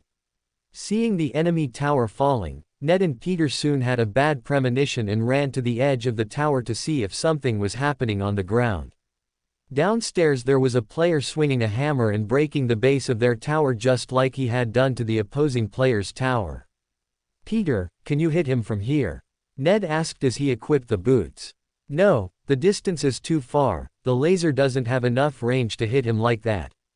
Peter said in frustration as she changed gloves into the magic blueprint and tried to ramp down the tower, but the ramp always pointed upwards, meaning it wasn't possible to ramp down. Ned saw the magic blueprint in Peter's hand and had an idea. As much as that couldn't save him, it might have a lower chance of him dying from fall damage. Peter, go down and edit the floors. Ned screamed as he started to fly down. At each floor, Ned replaced Iron Man's boot for the magic blueprint and made a floor for Peter. Without waiting for his friend's response, he took the boot again and made another floor on the floor below, while Peter went down and edited the floor to have a hole where he could jump down to the floor below. This is an exciting race. Notch said excitedly. While Tony has to break 4 walls to the ground, Ned and Parker are trying to make a ladder to go down as quickly as possible. Will they be able to do it? Tony, Tony, Tony. A part of the audience was rooting for Tony. The king, the king, the king, while another part cheered for Ned and Parker. Everyone was very excited, even the viewers watching the livestream in real life were very excited and screamed cheering as they saw this competition taking place. With only 3 players left, the crowd was pretty much split between rooting for the player who was alone against 2 people, or rooting for the players who strategically killed Iron Man and used that to get to the top. Come on Peter. In a simple apartment, a beautiful 30-year-old woman was watching the broadcast on her laptop screen, quite nervous as she cheered for her nephew. As much as she never got a chance to root for Peter at sporting events during his childhood, now that he was participating in such an important tournament, she finally felt fulfilled as a mother. You have to win, Peter. May's heart was almost out of her mouth with nervousness. On the small screen of her notebook it was possible to see that Tony finally broke the 4th wall that supported the tower of Ned and Peter, causing everything to begin to fall apart. Currently Peter's height was a bit confusing for viewers. This wasn't high enough for them to be sure Peter would die from the fall, or low enough for them to be sure he would survive, which made everything even more tense. When the tower broke, the floor that Peter was standing on also broke, causing him to free fall. As a last-ditch effort, May saw that P. Parker switched the magic blueprint from his hand to Iron Man's gloves and started charging it towards the ground. What is he going to do? She wondered, startled. When Peter was just a few feet off the ground, his gloves finally went off, sending a powerful laser straight to the ground. Just as Iron Man did to land wherever he went, Peter tried to replicate in order to survive, which made May's hopes rise once more. But unfortunately, that was Fortnite and not reality. When Alex made Iron Man's gloves, he set it up so that it wouldn't knock back players, as they could try using it to fly like that with the boots on, which would render the other item completely useless. Crack! It was the sound of Peter falling to the floor and getting to his knees. Seeing Peter's pose, May felt her eyes getting red and watery, as she understood during the tournament that this was the position for eliminated players. If Ned couldn't save Peter in a few seconds, her nephew would really be eliminated from the game. So now her hopes have shifted to Ned. T'Challa and Yumi's deaths have already been confirmed, both players have been eliminated. The live player counter was fixed, showing that there were only 2 teams left. Considering that Peter was weakened, this final was practically summed up in a 1x1. Ned, who was in the air, and Tony, who was on the ground. May saw that Ned was looking around for something, maybe cover to deal with Tony, but suddenly she saw that the Fortnite sky was changing. From the orange of the sunset that was before, to the dark gray of large thunderclouds that were approaching quickly. Confused, she looked over at Tony and saw that he was twirling the hammer in his hand as lightning began to dance around his body and his eyes began to glow with great power. Oh no, May was desperate to see that scene. It was as if the world was ending for her. Seeing how powerful that hammer controlling those beams seemed to be, and how intimidated Tony was with his eyes shining like that, May had to sigh and accept that Ned and Peter lost. In the Minecraft stadium, out of 100,000 players, virtually everyone was silent now, watching this frightening scene. As the game was very realistic, seeing Tony's projection in such a powerful way, even viewers were intimidated by this scene. Hey Thor, he looks more powerful than you when he uses Mjolnir. Valstag said, a little confused, comparing the way Tony was and how Thor acted when they went to war. Thor nearly spat blood in rage after hearing that comment. Seeing how intimidating Tony was being controlling those rays towards him, Ned was scared and his mind went blank for a second, not knowing very well what to do. The only thing he tried to do was run away using Iron Man's boots. Even if he had to walk into the poisonous mist, he figured it was safer there than around Tony while he was swinging that hammer. Catch-all. But to Ned's dismay, a mighty sound of thunder roared in the sky towards him, where he could hear every fraction of a second the noise getting louder. The only thing he had time to do was look back and see that thick pillar of lightning coming towards him, before it hit him and knocked him to the ground. Unlike Peter, who was still kneeling on the ground waiting to be resurrected or finished, Ned didn't even have that opportunity and died directly, making the drone appear to take his body, and time was much slower. In the center of the arena, the projection of Tony holding Mjolnir with his eyes glowing surrounded by lightning was in slow motion, while on Tony's face a smile appeared. In front of him a large banner appeared with the words, "Victory Royale." And a red cushion carried a glittering golden crown towards him, with the number 1 glowing in white emblazoned in the center. The crown was beautiful, despite having a golden llama's head in the center, the number 1 glowing in the center made it even more beautiful. Looking closely, it was even possible to see a golden aura around the crown. In front of nearly 400 million spectators, Tony took the crown and slowly placed it on his own head, causing a golden aura to appear around him, which, combined with the number 1 on the crown and the glowing eyes in white, made Tony seem like a true god among men. Let's say congratulations to the champion of the first Fortnite tournament. Notch said excitedly into the microphone as he made Tony's projection in the center of the arena change to the real Tony. This left Tony confused for a second, as he was teleported from the quiet world of Fortnite to Minecraft's square arena with hundreds of thousands of players. But when he heard the roar of the spectators in the arena, an even bigger smile broke out on his face. Tony, Tony, Tony, Tony, Tony, Tony. The audience roared with excitement as they even threw drinks in the air in celebration. This tournament final was epic, Viewers felt that not even the NFL final came close to the battle they just watched, and what an amazing experience it was to watch this in this virtual arena. And it all culminated in Tony being worshipped as the winner of the tournament, bringing him so much glory and honor that he was always only praised as a genius or criticized because of his lifestyle. Seeing so many people happily rooting for something he did that had nothing to do with his father for the first time even made Tony's nose turn a little sour, but he soon shook his head and brushed that feeling away when he saw Notch floating towards him. Tony still had the golden aura around him, in addition to his eyes shining with blue-white rays as he floated in the center of the arena. And seeing Notch flying towards Tony with his long hair flowing in the wind, caused several viewers to take screenshot of this moment and use it as a wallpaper on their devices. Even news sites used this moment to also take pictures and use them in the articles they were going to write about this tournament, since in their view it looked like there were two gods flying in the center of the arena.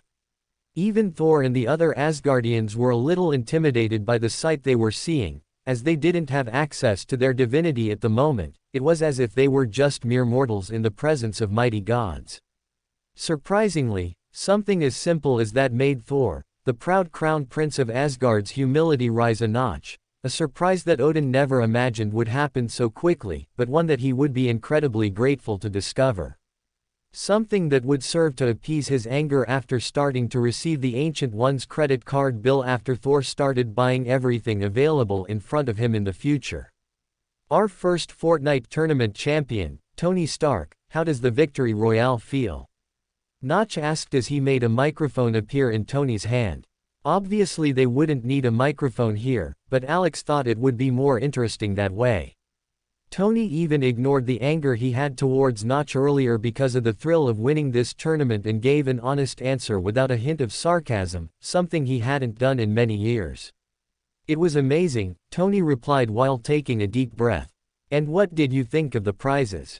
Notch asked as he made a mirror appear in front of Tony.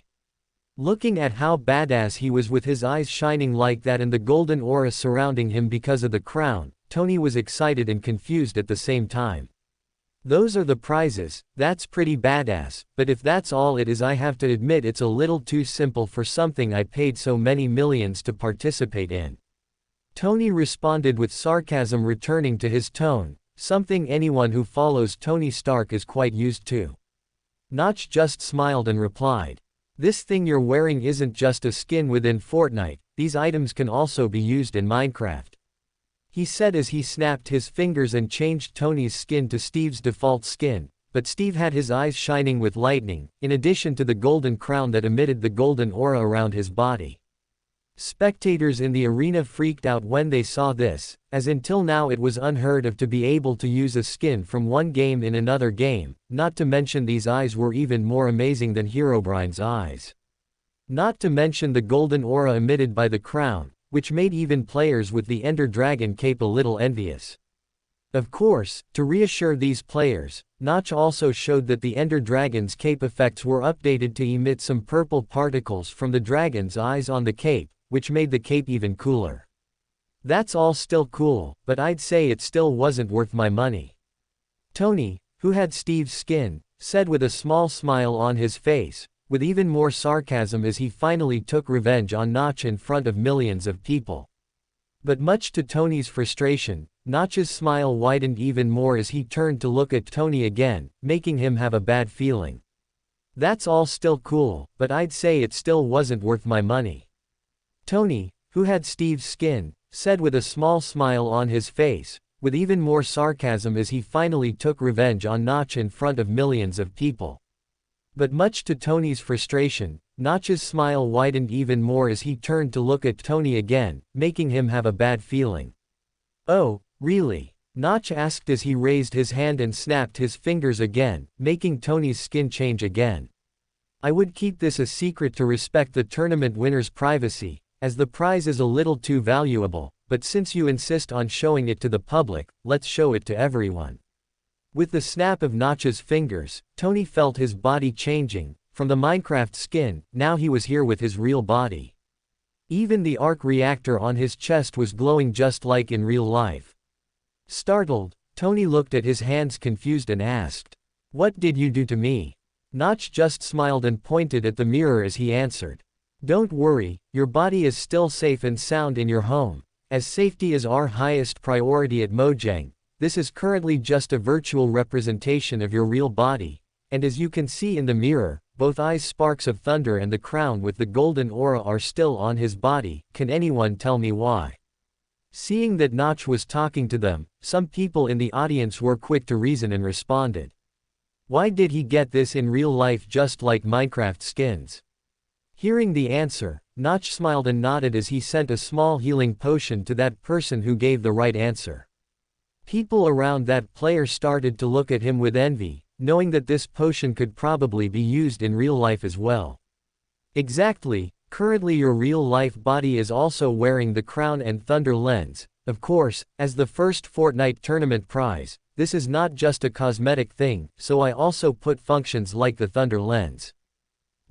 Quote. He said as he extended his hand in front of Tony's eyes, making the thunder lens float out of his eyes and land in Notch's hand. The thunder lens can be turned on and off at any time, corrects vision problems and can zoom in on objects up to 10x with just a thought. Whoa! Players were shocked to hear this.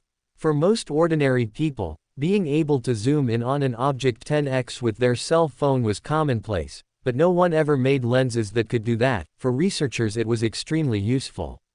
Not to mention being able to correct vision problems. For people with color blindness this was magical. Seeing the crowd's reaction, Notch extended his hand back to Tony, sending the lens flying back into his eyes before the thunder effects kicked in again. As for the crown, Notch said as he took the crown from Tony's head, making the golden aura of his body disappear. The crown is basically just a piece of gold molded into the shape of a crown, with a cute llama in the center and a number that updates every time you get a victory royale in the game. This time it was a little disappointing for the players. Even Tony was starting to smile again to mock, but Notch didn't give him time and continued. Of course, besides the fact that the crown is enchanted with healing magic. That golden aura that appears around whoever wears it has the effect of speeding up the recovery of the crown wearer's body by 200% and whoever is in a 2-meter radius of it by 100%, which decays to 0% at a distance of 5 meters. Whoa! The public's reaction was even greater as they imagined how useful this crown would be.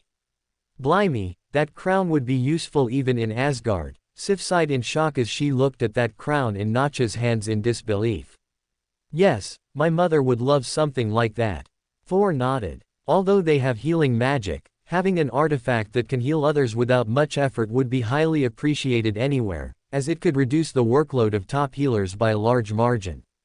Even Tony's eyes widened as he looked at this crown. After all, he who suffered from constant palladium poisoning, having something like that would be even more useful in his hands.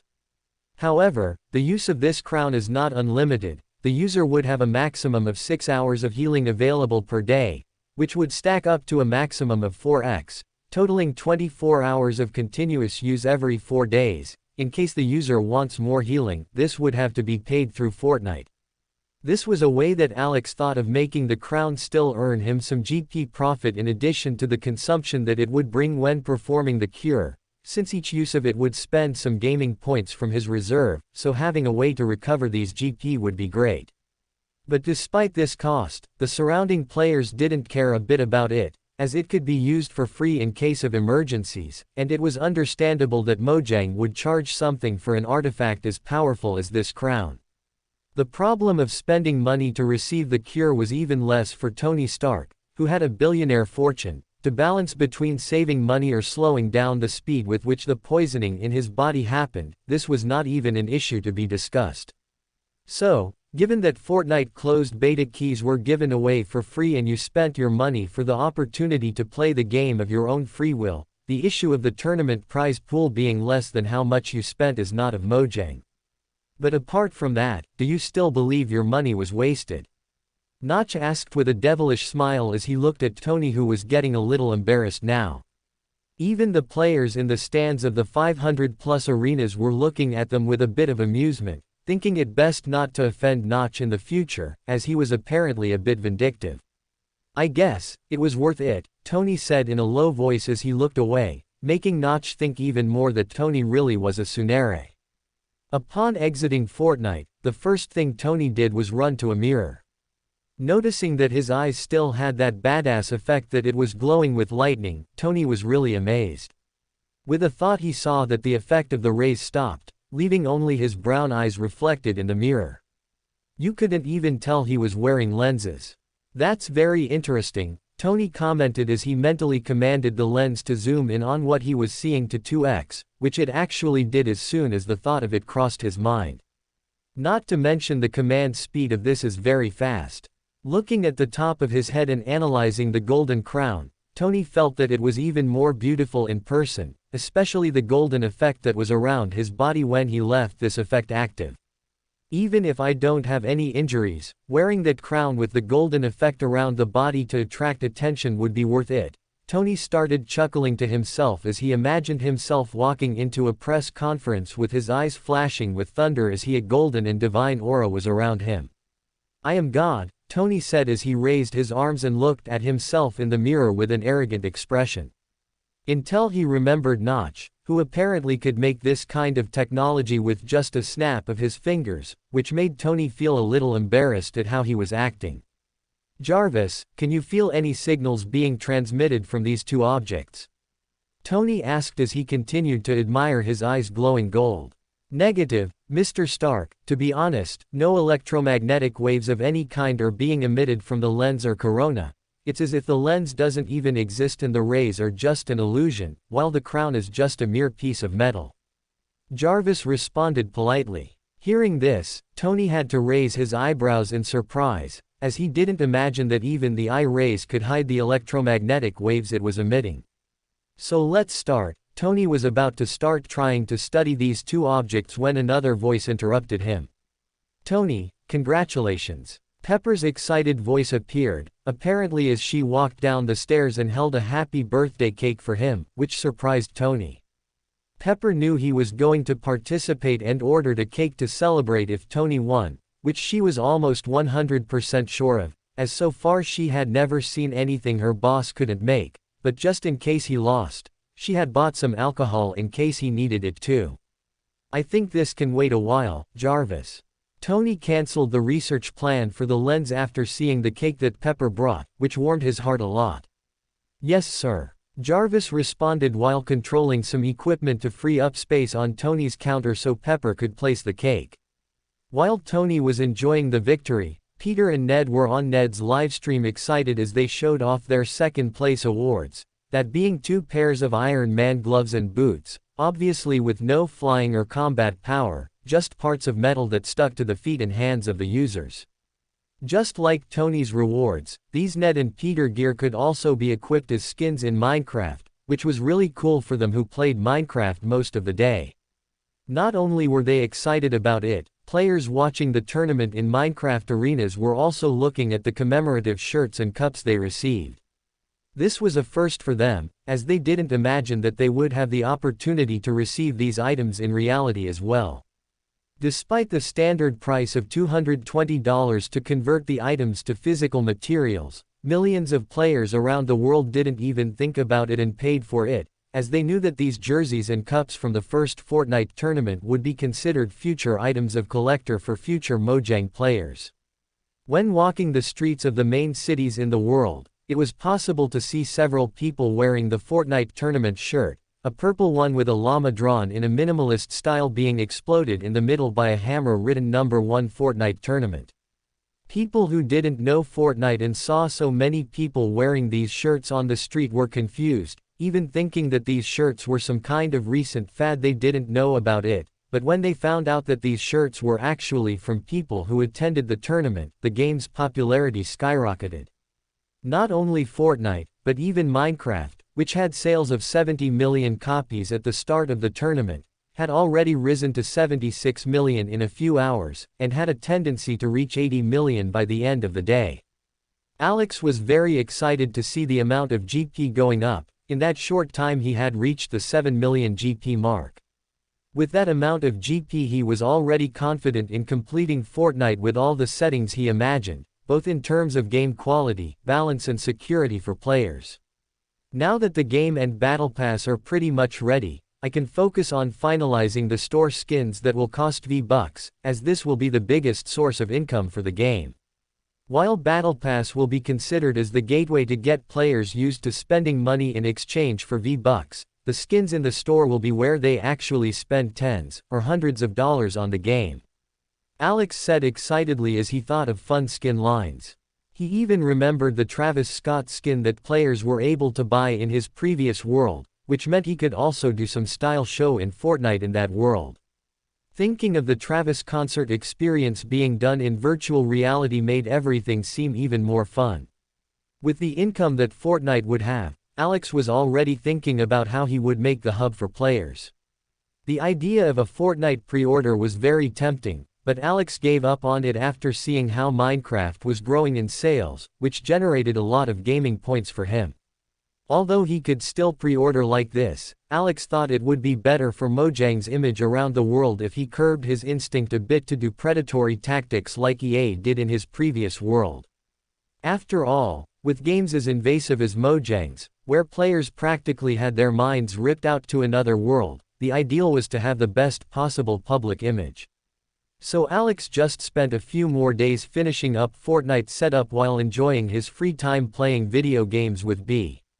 "Hey B, I plan to launch Fortnite today, would you play with me?" Alex asked B while they were playing It Takes Two on PlayStation 5. "Really? Hell yeah, I've been dying to play Fortnite for a long time, although Minecraft is really cool too." B admitted. He had also tried Minecraft, and having his skin feel organic instead of metallic as it actually was very strange, let alone interacting with humans who were the same height as him. It was initially a slightly strange experience, but that he soon got used to it. Ironically or not, the first group of friends B made was the X-Men group, who saw that his nick was Bumblebee, and combined with the yellow outfit he was wearing, they made Scott and Kurt bond. Remember Alex's car? B obviously pretended that he hadn't even heard of a yellow Nissan GT-R when Scott and Kurt commented on it, and that the color of his outfit with the nickname was just because of the color of the bees, which he liked a lot. But despite Minecraft being quite interesting, B still didn't feel the game was made for him, so much so that he still preferred playing some of the games Alex bought for Otherworldly GP on the PS5 than playing Minecraft for most of the day. Only Fortnite was different. Fortnite was much more interesting to him. As a robot that has been at war for so long, B was much more interested in that than breaking blocks, and in Fortnite he could finally fulfill his dream of driving a car himself. "Okay, I start launching the game in a few minutes, when I finish everything I'll call you so we can play together," Alex said smiling as he saved the game they were playing and went back to his hut. The hut was already very different from how it originally was. When Alex first came to this world, this hut was very simple, being just made of wood with very simple furniture made from the cheapest materials, but now Alex had updated it to have much more comfortable furniture. For someone who previously had to rationalize spending 10 GP to eat, he now had no qualms about spending 1000 GP to furnish his entire hut with the most comfortable and beautiful furniture he could find in the system store. There were still more expensive furniture, but Alex felt that it was a bit over the top, as he was already quite satisfied with his current comfort. In the future he still intended to improve the hut even more, adding a swimming pool, a sauna, and everything he could buy with GP, even if everything spent more than 100k GP, as the rate he would gain GP in the future would only increase, so he wasn't in such a hurry these days. Looking at what he had planned for the release of Fortnite, Alex smiled and decided to make it available. At that time there were approximately 63 million players online in Minecraft. Not because anything special was going on, but rather because most players were just on the Hypixel talking to distant friends and family over coffee and cookies. This has become part of the routine of most people around the world. After work, people would enter Minecraft to be able to talk to people around the world, both to find out about news from friends, and to get to know new cultures from other places, because of Minecraft's automatic translation, which allowed for much easier cultural exchange. Even some international business was being discussed in Minecraft, as this way the two parties could meet in person without the need for an interpreter, which greatly facilitated the work of managers of large companies. But to the players' surprise, a message appeared floating in front of all 60+ million people at the same time. Fortnite is available. Gather your friends and try Mojang's new game. This game is free. Seeing the message, several players' hearts raced. Even some deals that were supposed to go through in a few minutes were delayed because neither party was thinking about it anymore. Everyone had already experienced how magical the world of Minecraft was, so knowing that a new world is available made Minecraft players even more excited. Not only Minecraft players, but also people who had never played Minecraft. When they saw the news that Fortnite would be free, they decided to go to the Mojang website and download the game to see what it was like. Looking at the amount of users online on the Mojang website clicking to download Fortnite, Alex's smile got even bigger. Online users on site, 80 million. 80 million potential players in the first hour alone. Alex had to control himself not to laugh maniacally at the sight of this. Even knowing that not all players would make money for him, as most of them just wanted to try the game, this didn't shake Alex a bit, as he could already imagine the potential income that this would generate for him. Let's see the livestream of someone trying out Fortnite for the first time. I want to see how those players react to the battle pass and store skins. Alex said excitedly as he opened Twitch. Wait, did Tony enjoy live streaming? Seeing that Tony Stark was doing a live stream of Fortnite, Alex decided to jump in and see what his reaction would be when he released the game. After Tony celebrated with Pepper his victory in the Fortnite tournament, Tony started to study the crown and heard that it was actually slowing down the rate of palladium poisoning in his body a lot, which surprised him a lot.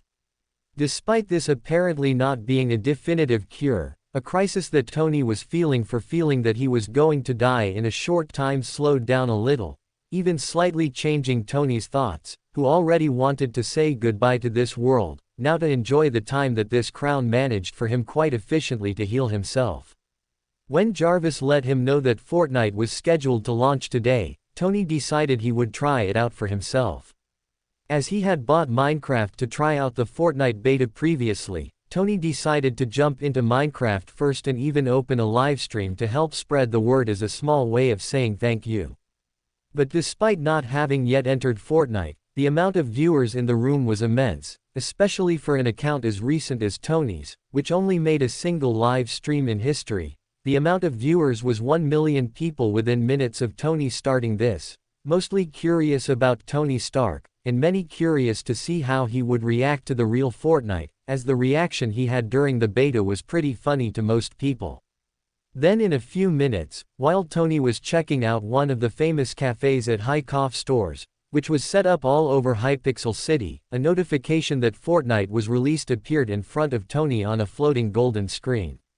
Without thinking twice he clicked to be able to enter the game. Tony was surprised that he heard a different logout animation, while before he just felt his vision going black and he would log out. Now a white light came from the sky, as if he was abducting him, before his body fell apart as well as sadly when the player died in Fortnite. With his vision changing, he found himself inside a bus. Unlike the bus Fortnite players had to get on, which was something with an older appearance, this bus was now much more comfortable. Confused by this, Tony looked out a window and saw only stars passing by at high speed, as if the bus was traveling from one universe to the next. Is this supposed to be the Fortnite loading screen? Tony asked chat, curious about that, since the other time he didn't have that. To get really comfortable. Damn, what a beautiful view from the window. If I wasn't at work right now. The trip on this bus took a minute, which was pretty quick considering he was transferring from a game as grand as Minecraft to another game as detailed as Fortnite, which would probably be quite processing intensive, something Tony thought was quite understandable. Feeling the comfort of the bus, even a little luxury, Tony had a very comfortable expression. Despite being still a little sullen with the game, I could see that after the rewards he received from winning the championship a few days ago, Tony already had a little more gratitude for Mojang. Even if Notch had touched him and had not asked authorized to wear his armor, but thinking about the crown he received, the crown was more valuable as it couldn't be bought for money anywhere in the world. So he wasn't forcing himself to trash talk the game as badly as he did on the first live stream. But as soon as Tony saw something wrong, he wouldn't miss the opportunity to make some sarcastic comment or something. Since that was part of his personality, the only difference would be that now he wasn't actively looking for flaws in the game. Slowly the bus began to slow down, until it stopped with the door open to a darkened room. Confused, Tony was a little afraid, but being watched by millions of people, he automatically took a step forward, passing through a short dark corridor before the vision of him changed to a very comfortable apartment. Like the bus it came on, this apartment wasn't shabby, but managed to convey a sense of understated luxury by using the concept of minimalism well. The first thing he saw was a living room, with a large sofa for 4 people, a very comfortable carpet on the floor, and furniture that was a little simple, but that went well with the minimalist design that it had. This apartment could hardly be considered as a rich person's home, but even Tony, who was used to living in extreme luxury, felt that such a place was cozy. What a beautiful apartment. Could I live in a place like this? In my country this would already be considered a luxury mansion. If I play Fortnite and have an apartment like this, I'll only sleep in the game. Unbeknownst to the public, the idea of using a virtual apartment as their home wasn't as outlandish as it would have been just a few days ago. The main factor for this change was that Fortnite's graphics were very realistic. If Tony's skin wasn't a generic human version of Steve from Minecraft with glowing eyes and a golden crown on his head, they would think this was a video made with a movie camera. So seeing something that realistic like that made people disregard that this was just a bunch of data and think about how comfortable it would be to live in this virtual place. Upon exploring the place a little and not finding any instructions, he heard that that apartment had an elevator. It seemed to be the only way out other than the door he went through from the bus. Curious, he entered the elevator and saw that when switching from the buttons to the other floors, as he was used to, there was actually a touch screen where he could select where he wanted to go. I think this is to select which lobby I'm going to wait for. Is this going to be something like Hypixel? Tony asked with a raised eyebrow. Looking at the options curiously, Tony just looked at the images and selected one that he found to be visually pleasing. To check his thinking, as soon as he stepped off the elevator to the seat he'd selected, Tony was entranced by the view. He had selected an image that looked like an Indian hotel he stayed at once in the past, a place that had blended nature very well with the modernity of the city, making something that looked like the fairy tale books.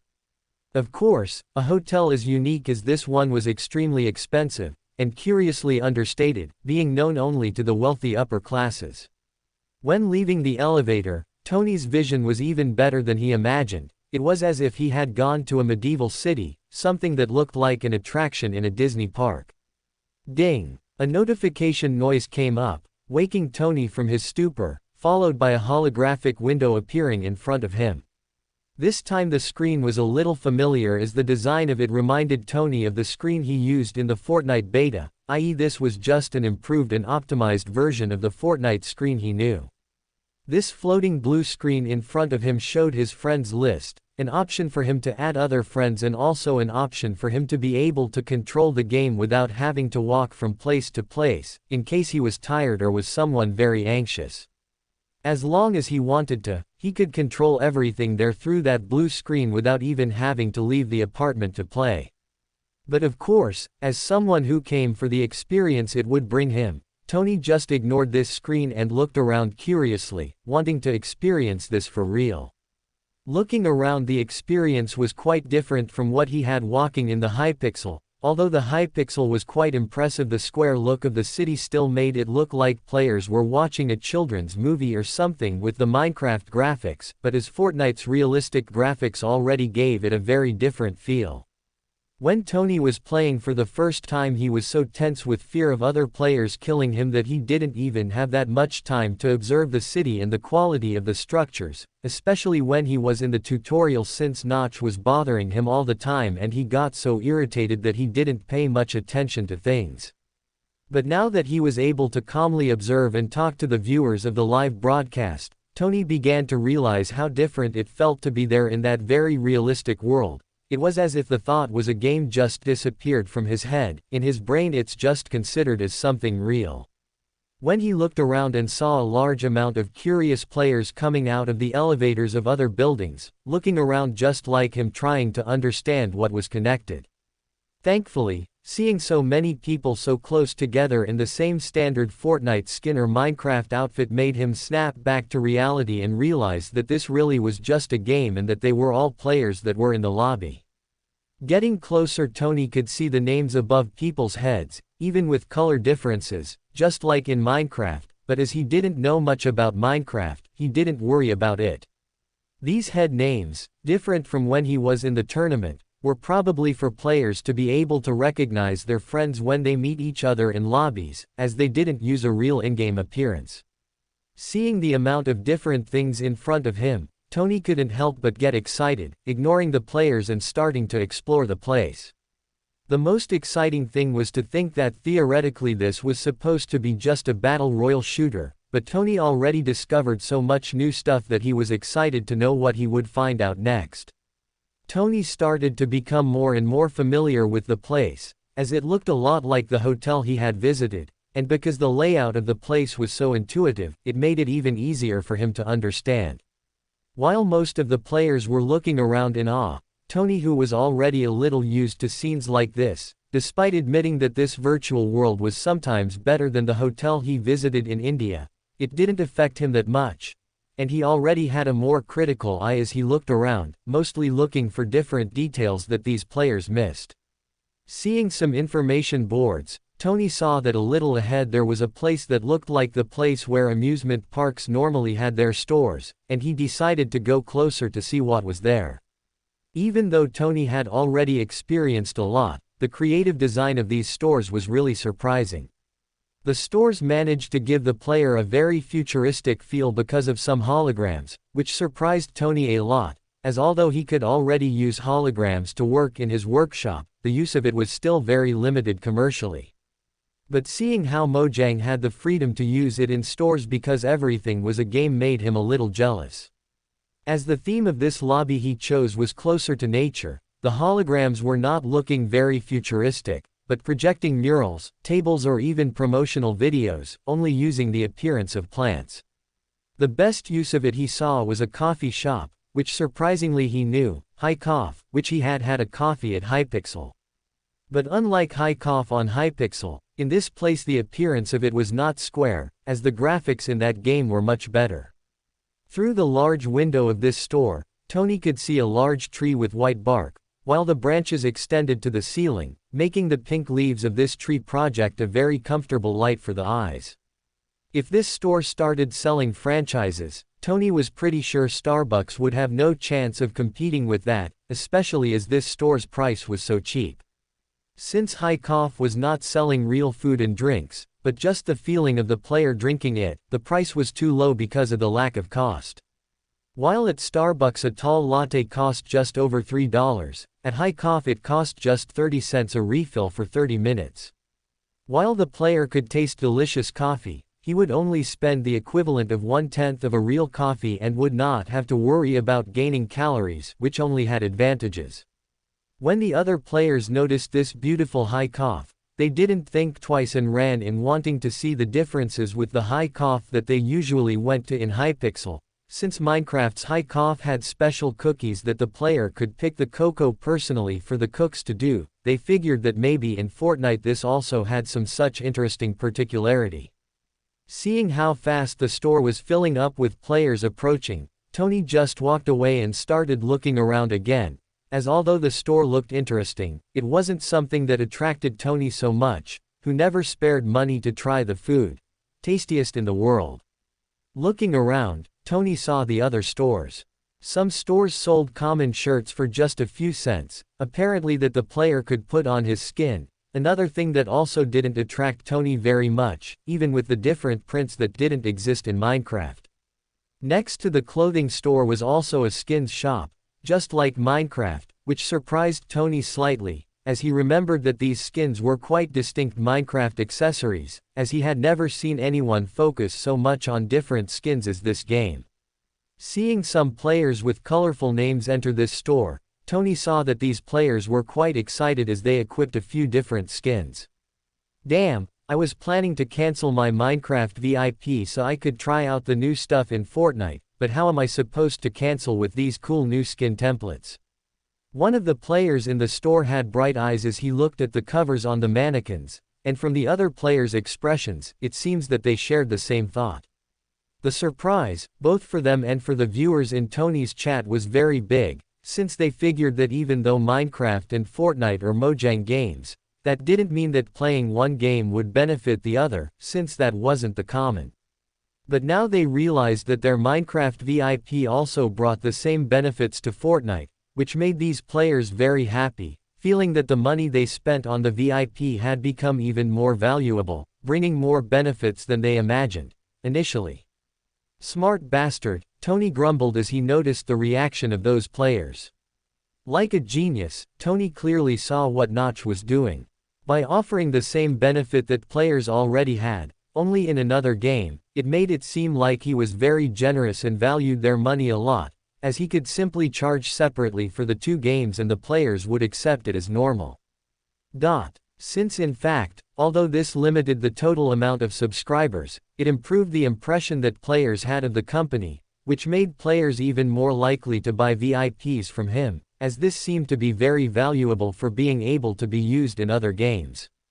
While Notch probably did this thinking it would be more profitable in the long run, it was also really good for the players, making a win-win situation quite beneficial for both of them. Deals are only signed when both sides are satisfied with what they will receive. Apparently Notch understands this human nature very well. Tony thought as he let out a small chuckle upon seeing this. Despite prices being as low as 30 cents for a coffee, the thought that Hycoff sold hundreds of thousands of coffees a day at no cost would make any good businessman's eyes light up, which further established Tony's recognition for Notch, thinking it might be interesting to meet Notch in person in the real world, despite how difficult it is to contact this mysterious man. Thinking about the public image contrast that Mojang had with other game companies, both in terms of the quality of the games being several years ahead, as well as the company's monetization strategy, where players only needed to pay 1/3 of the price of a game normal to play Minecraft and they would have full access to it, just with an optional $8 monthly fee to buy a VIP that gave benefits in more than one game at the same time. The difference for Tony was stark. As Tony hadn't played Minecraft for a long time, he had no interest in this skin, let alone VIP, so he just shook his head thinking about the players in this store and walked away while looking at the other stores around. The other stores were also interesting, with some stores selling some different styles of backpacks or even pickaxes than the standard one he used in the tournament, but seeing that these things had very basic details, Tony was finally a little disappointed with Fortnite, as he imagined that putting some more creative backpacks and pickaxes would attract more players to buy. Little he knew about the real skins. His interest was getting a little low when he saw these cheap and a little simple things stores, so he started walking a little faster until he saw something that attracted a lot of attention from him. With the design quite different from the other stores, Tony was surprised by the size of the store that was at the end of the street, but what surprised him even more was not the size of it compared to the other stores, but what this store sold. Since he left the apartment, Tony and the other players were just walking, as things weren't that far away, but looking down the street, Tony started to consider if there were things farther away, or even if it was possible to walk from one lobby to the other, but thinking how tiring that would be he just shook his head and dismissed the idea, but seeing the car shop at the end of the street he felt his blood pumping. Tony has always been a big fan of cars, so all sorts of different cars have always caught his interest. Until he approached the store and was quite disappointed, as apparently there was only one car model in that store, just with different colors. Thinking about turning around to leave, Tony saw that there was already a player inside the store, but seeing what the player was doing with the car made Tony even more surprised. This player was controlling a floating blue screen, which with each button he pressed the car immediately changed its appearance. Gradually that car that looked so generic before was now getting a very unique appearance, with changed bumpers, custom paint and even some different stickers. The amount of things that could be changed on this car weren't that great, apparently being just a recent version that Mojang may have added for testing, but that was enough for Tony to have his eyes shining and enter the store to also customize his car. Seeing how interesting this sales model was, Tony walked into the store as viewers on his livestream commented. "I found these cars very ugly. Ugly. Didn't you see how beautiful that other player's car turned out?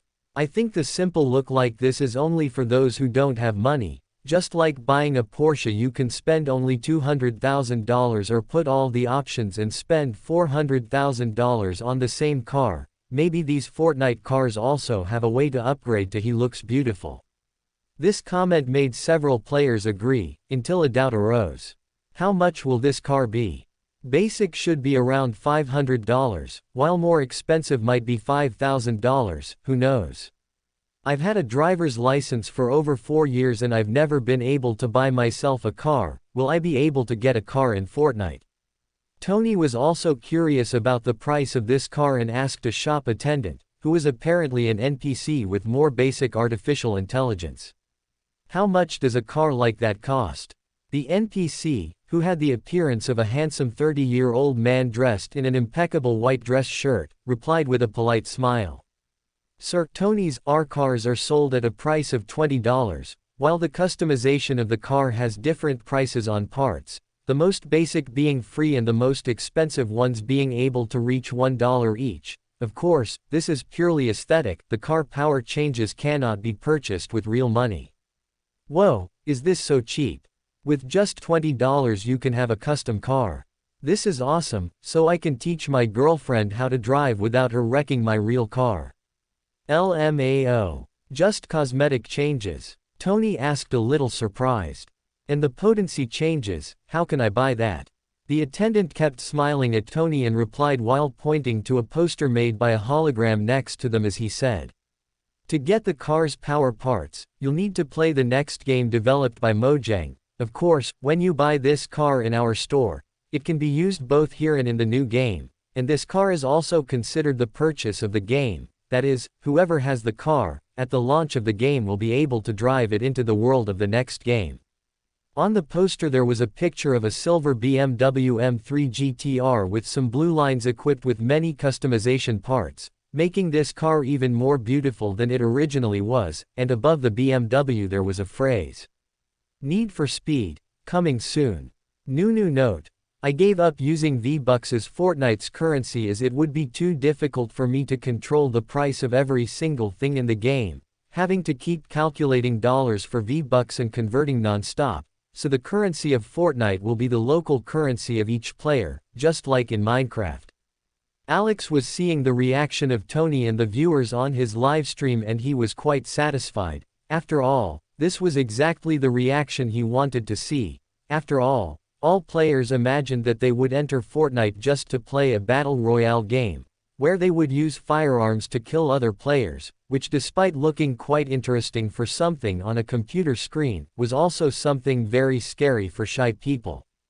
Despite worrying about it, as Minecraft had surprised them with so many new and different things they could do, these people also had a bit of faith that maybe Mojang had thought of them too and done something in the game that was a little less aggressive.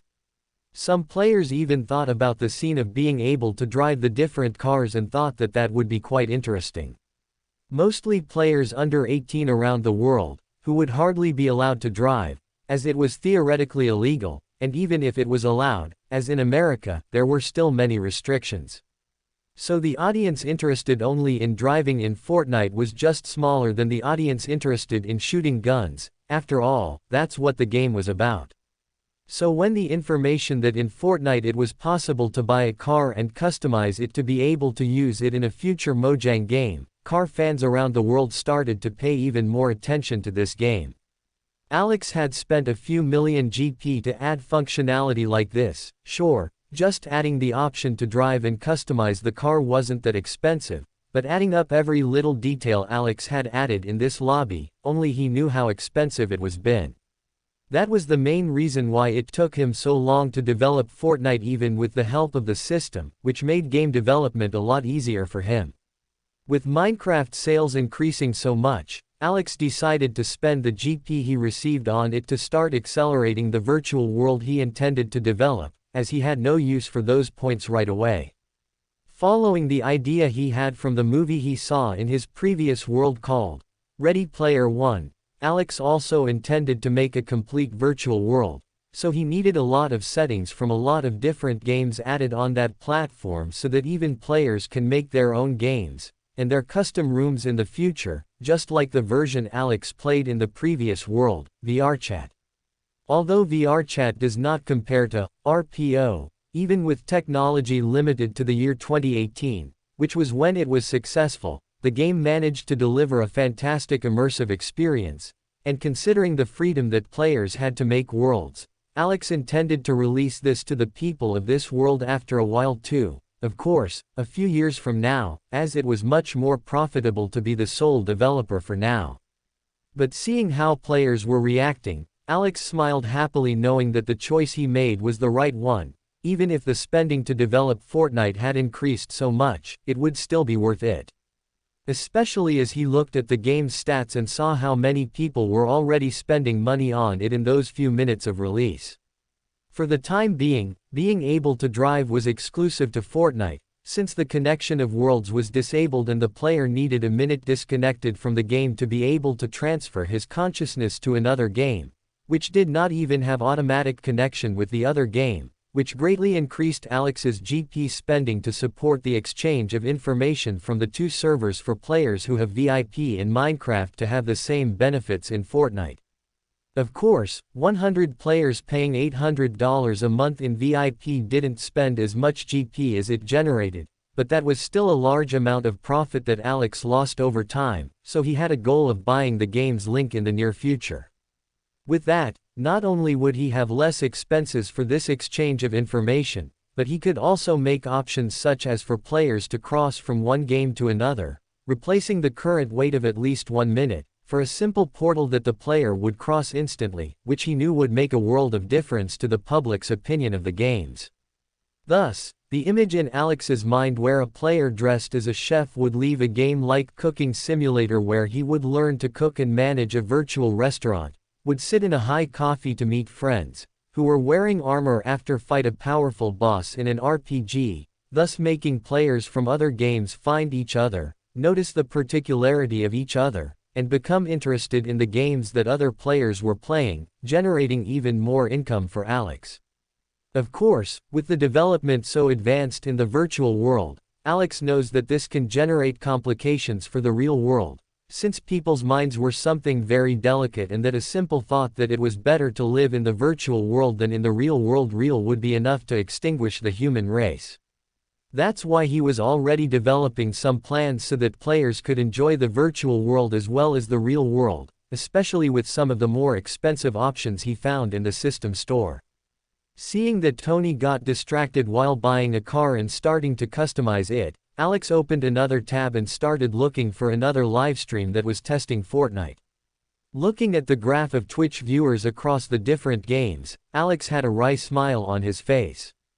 While third place only had 100k viewers, Minecraft was in second place with 15 million viewers, and Fortnite in first place was at a whopping 50 million. The number was small compared to the amount of spectators during the Fortnite tournament that Alex held, but that was understandable. After all, while in the tournament players could only watch Fortnite, now Alex had released it so that players could also play, so instead of watching the livestream, most people were playing the game. But looking at the streamers list, Alex saw a familiar livestream among the top 50 most watched Fortnite streamers. Crawler was broadcasting to over 200k people. In the thumbnail on the screen, Alex chuckled as he saw Kurt and two players beside him, one named Summers and one named B, customizing cars at the NFS dealership. Ignoring these car fanatics, Alex looked at the list of streamers again and saw that the top one streamer was currently Ned, which didn't surprise him too much, since Ned has been the top one streamer in Minecraft since the game launched. It would be weird if someone passed him suddenly. Of the 50 million viewers currently watching Fortnite, 20 million were on Ned's livestream, which represented 40% of the game's total, a staggering number, breaking all his livestream records. In the thumbnail of the livestream that Alex was looking at, Ned was currently standing in front of a store with a large golden emblem in the center. The appearance of the shop was quite noble, a majestic white with beautiful golden details while yellow magic particles surrounded the place, making the appearance of it even more magical. Opening the livestream, Alex saw that besides Ned and Petter there was a crowd of curious players looking at that store. Curious, Ned entered the store with Peter beside him as the other players followed behind, looking around. "Good morning, sir, may I help you?" A woman dressed in the clothing of a noblewoman from the Middle Ages said politely. Looking at the woman, Ned realized that she was the NPC responsible for serving the players in this shop, and he asked in confusion, "What does this store sell?" Hearing his question, both the millions of viewers on the livestream paid attention, and the other players in the store also became quiet. The woman smiled politely as she answered. "Just like the name on the front of the store says, this is the Royale store. Here we sell only the best quality items, whether it's backpacks, gliders, clothing, skins, and all sorts of Fortnite-related stuff." While she was saying the explanation, the woman started to walk while pointing to some places. When she said about the backpacks, players followed her gaze and saw some backpacks glowing gold as they were equipped by some white mannequins. Players were shocked at how cool those backpacks were, as these backpacks had quite different appearances, such as a baby dragon that belched fire every now and then, or a white eye that glared at every player that came close, even a blinking heart, blank every now and then, which apparently flashed harder the more people the player eliminated. When she talked about the glider, players saw a glowing golden disc that rotated beneath the feet of one of the mannequins, a magical skateboard that apparently shot colored fire from the wheels as it descended from the sky. Even a green oriental dragon was possible. Purchase.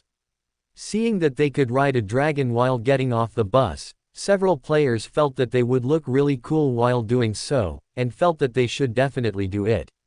When she talked about the outfits, players saw some pretty stylish pieces of clothing, with some even boasting technological and magical visual effects that they'd never seen in real life. And finally, when she talked about skins, players were shocked by the skins they could get, especially when they saw the skin that was available in the center of the store, Herobrine. "Is Herobrine a purchasable skin?" A player asked a little out of breath, excited to be able to use the skin of his favorite Minecraft character. The woman responded with a smile. "Yes, Herobrine's skin is purchasable. All skins that appear here are purchasable. Of course, in 24 hours the skins that are here will disappear, and other new skins will arrive. But is it possible to buy these skins from today another day?" Another player asked worriedly. "Yes." The woman responded with a professional smile, which made the players a little more relaxed, until she continued. "I just can't tell you when it will show up again." Hearing this, players were shocked and almost choked, feeling that they should be sure to buy the Herobrine skin today, as they didn't know when they could buy it again. Especially when they saw the things that came with the skin, being an enchanted diamond pickaxe with the appearance of the Minecraft pickaxe. This skin's backpack was a skin similar to the Ender Dragon Pain, but with the face of a ghast, and the hang glider was an elytra. And lastly, this is our flagship item, something you can even use to get Fortnite credits and earn free skins in-game. She said with a smile as she pointed to a golden brooch that looked like a noble shield with wings on the side. When Alex saw her showing this pin to the players, an even bigger smile appeared on his face, as this pin was the reason why Fortnite was one of the most profitable games in his previous world, the Battle Pass. "How much money will this make me today?" Alex thought excitedly as he looked at the game's stats.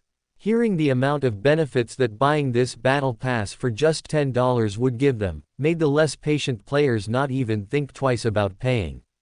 Especially when they heard that by playing Fortnite with the Battle Pass it was possible to get $15 in credits to use in the Royale store in the future, even to be able to buy other Battle Passes. It made players feel that they would be idiots if they didn't buy this.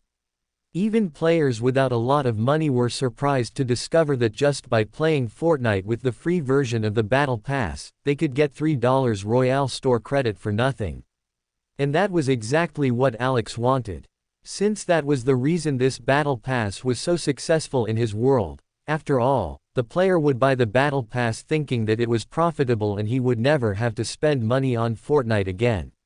Since this would earn him more money, but when a cool skin appears in the store, the player who bought the Battle Pass would probably use the credit he got with the Battle Pass to buy the skin, so he would need to buy the Battle Pass again, turning so the Battle Pass that in the player's view was something of a single use, for something that he would have to spend money to buy every season. Seeing the positive reaction from players and viewers in Ned's chat made Alex smile very happily. Is it possible to get skins for free? Wow, Fortnite is such a revolutionary game and it's already free. Now you can even get credits to use in the Royale store without spending anything on the game. Mojang is the best game developer I've ever seen. Guys, I'm going to buy Herobrine's skin as soon as I get home. I want this too. I like that outfit that looks like a hacker from a sci-fi movie. I'm going to buy that. There are so many cool things. I have to convince my mom to let me play Fortnite. Player reaction was overwhelmingly positive, and Alex was seeing it live as he looked at the Fortnite numbers going up.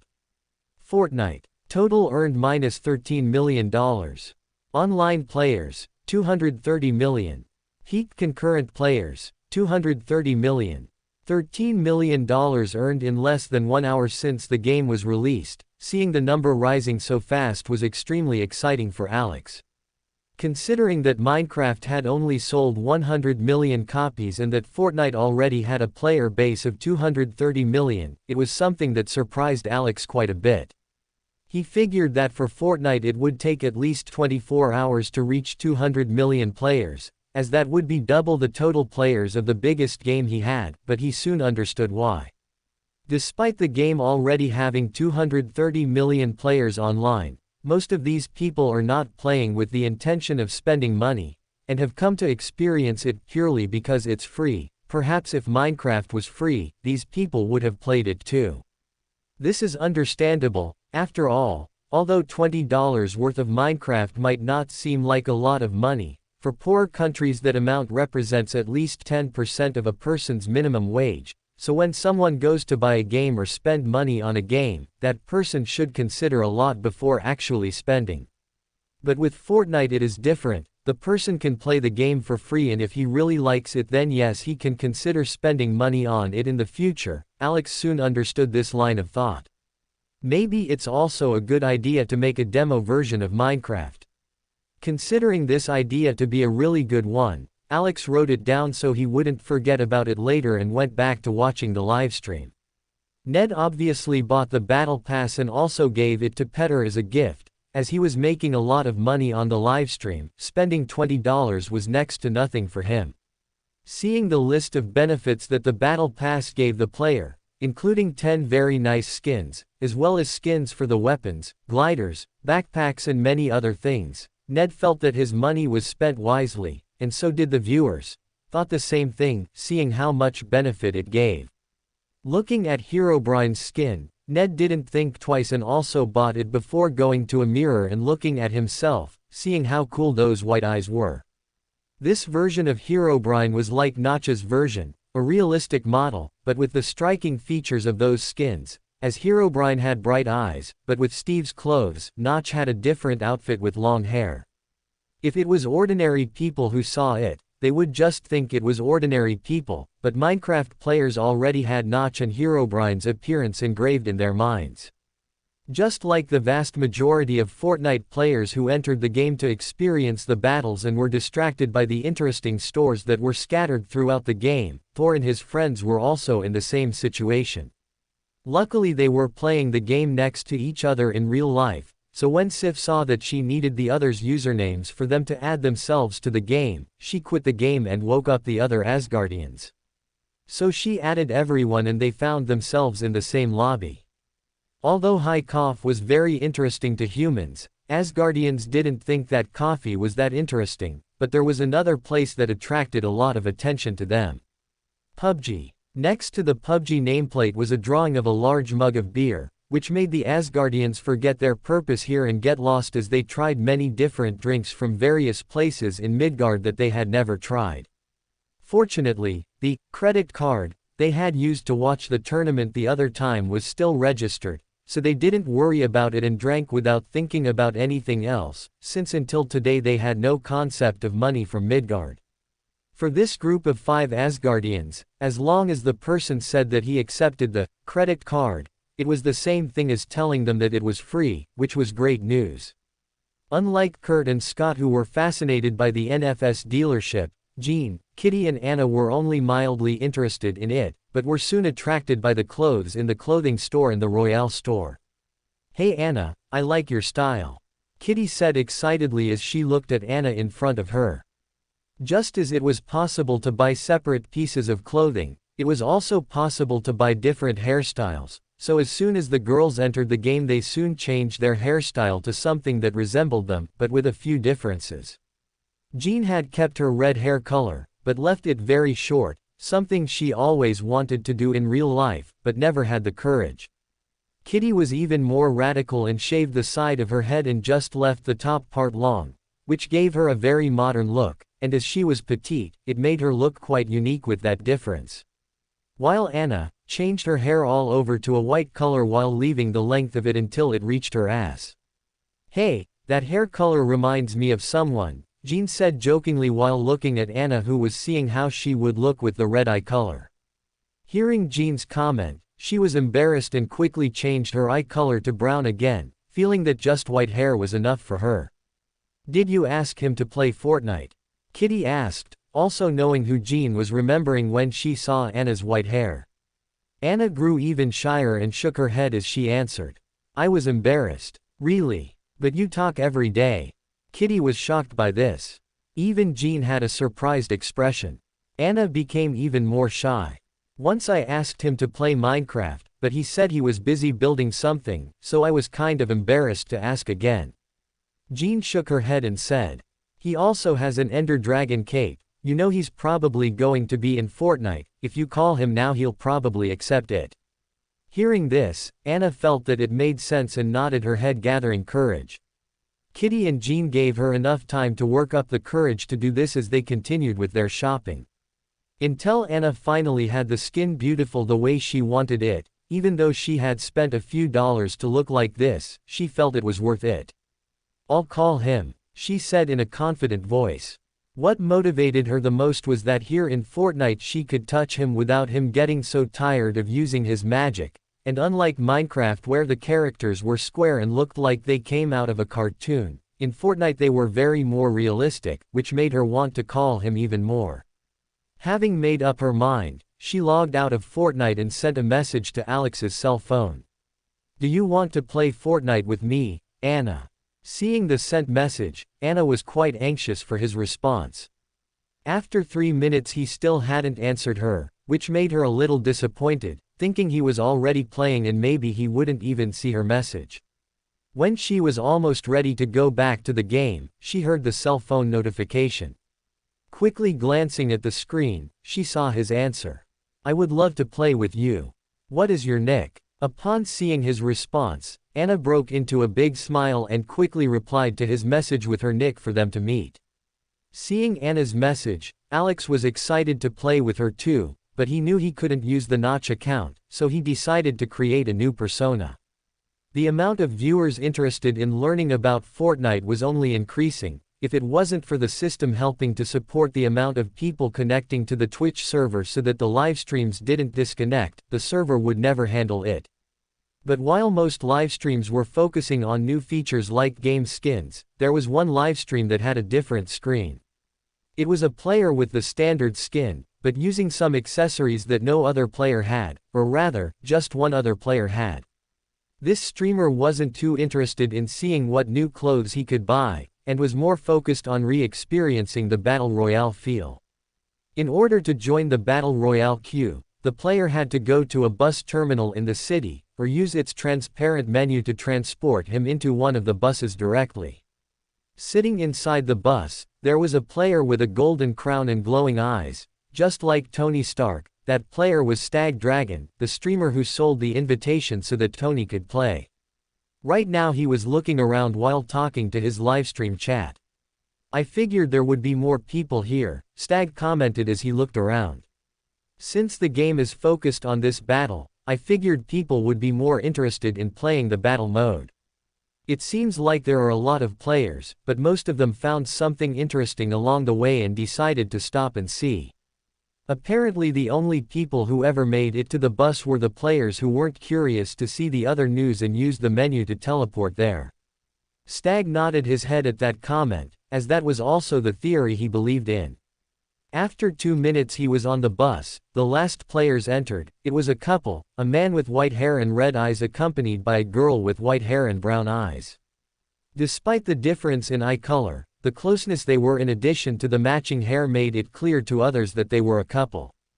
Rogue was the girl's nick and A was the boy's nick. Seeing that single-digit nick, viewers were shocked, as they knew there were only 33 even if the numbers were considered. What they didn't know is that this wasn't possible, as Alex didn't allow other players with nicknames with less than 3 digits, but he didn't make that clear. He just put a message saying that those nicknames had already been chosen, so the players just thought they didn't know the other players with single-digit nicknames.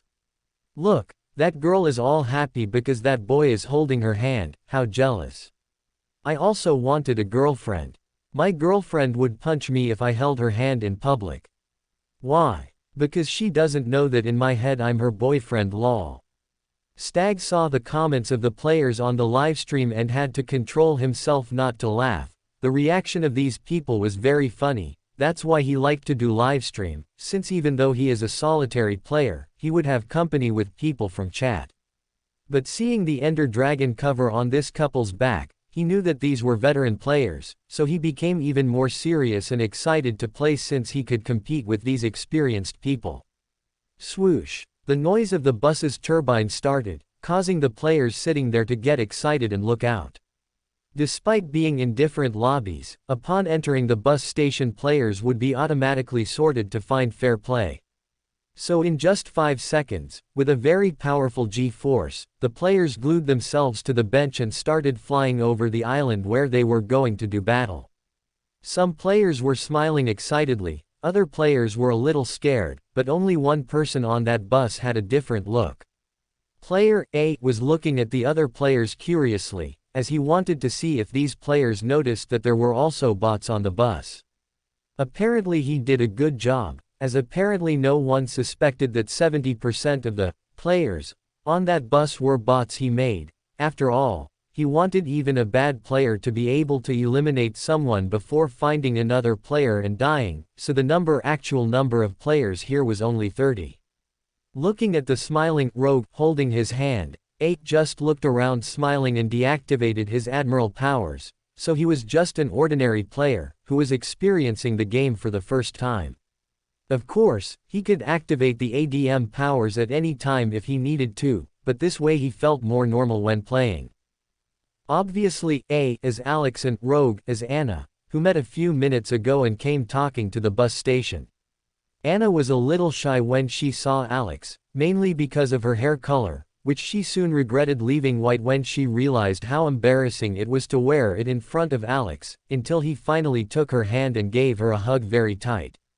Imagining this moment for so long, Anna froze as she felt Alex's strong hand squeezing her around the waist, but she was soon happy and returned the hug, leaving her nervousness aside. Now that they were on the flying bus, Alex looked at Anna beside him and asked, "Where do you want to jump?" Anna was confused and looked around, being shocked that they were already flying over the island and she hadn't even noticed it, so she just thought a bit and marked a small mountain with 3 houses. "Could it be over there?" she asked a little unsure. Alex just smiled and nodded. "Okay, let's go." Stag was excited. He had just jumped off the bus and had already killed 2 players by himself. He had been paired with another player, but the player didn't jump at the same time as him and they didn't land too close together. Upon seeing this he thought he would die very quickly, but who would have thought that he alone could kill a double? And what surprised him even more was that when he killed these 2 other players, his livestream viewership started to go up. both because of his unique appearance due to the prizes he received in the tournament, and because some viewers sent a link to this livestream to friends after Stag killed both players. Excited to see the numbers soaring, Stag threw caution to the wind and started rushing like a maniac. As if to answer his requests, every few minutes he found a pair and managed to eliminate the players with increasingly beautiful moves. Alone he had already killed 8 people, which he didn't even think would be possible. Wow, that's why he won the tournament. Damn, I hope I can play this well when I play Fortnite. I'm calling my friends to see, you're looking like a pro playing, Stag. These comments only served to make Stag even more excited, thinking that he was unbeatable and that he could kill every player that appeared in front of him until he became the champion of this game. With each elimination he made, Stag felt less and less the need to build, so he just ignored it as he ran towards his partner. Bang! Suddenly, when Stag was near where his partner was marked on the map, he saw that his life bar was empty. He died. Stag was surprised, but the confidence he gained on the way here made him think it was no big deal. Knowing that the enemy would try to take his dead partner's items, Stag ran towards the direction with his gun in hand ready to kill that player just like he did earlier. Arriving at his partner's last stop, Stag saw the couple who caught his eye on the bus. Rogue. Hearing Stag's noise, 8 looked at him and in a split second he switched the weapon that was in his hand and took the magic blueprint, using wood to build a wall to protect both him and Rogue, who was taking the items on the floor without noticing anything. Stag was surprised, as 8 was the first player he saw using the building so well, and when he saw the speed at which 8 built a 2-story building, Stag froze. When he managed to get the magic blueprint from his inventory, 8 was already holding a sniper and pointing at him. Bang! Stag heard the same noise that killed his partner before he felt his body grow weak and disappear, leaving only his ghost in its place. Stag! What was that? Careful, I think I hear footsteps in that direction, Alex said as he pointed a gun to the right side. At that moment he and Anna were on top of a construction that he made, there were only them and 2 more pairs. Alex's kill count was at 15 people, while Anna's was at 10, making a total of 25 kills for their duo. But while among Anna's kills, 8 were bots and only 2 players were real, in Alex's only 4 were bots and 11 players were real, as he could recognize the bots without much difficulty and left that to Anna, as she would feel good killing them. Before Anna even responded to what he said, Alex saw a head appear on top of a building below them, and without thinking twice he pulled the trigger before adjusting his sniper's aim.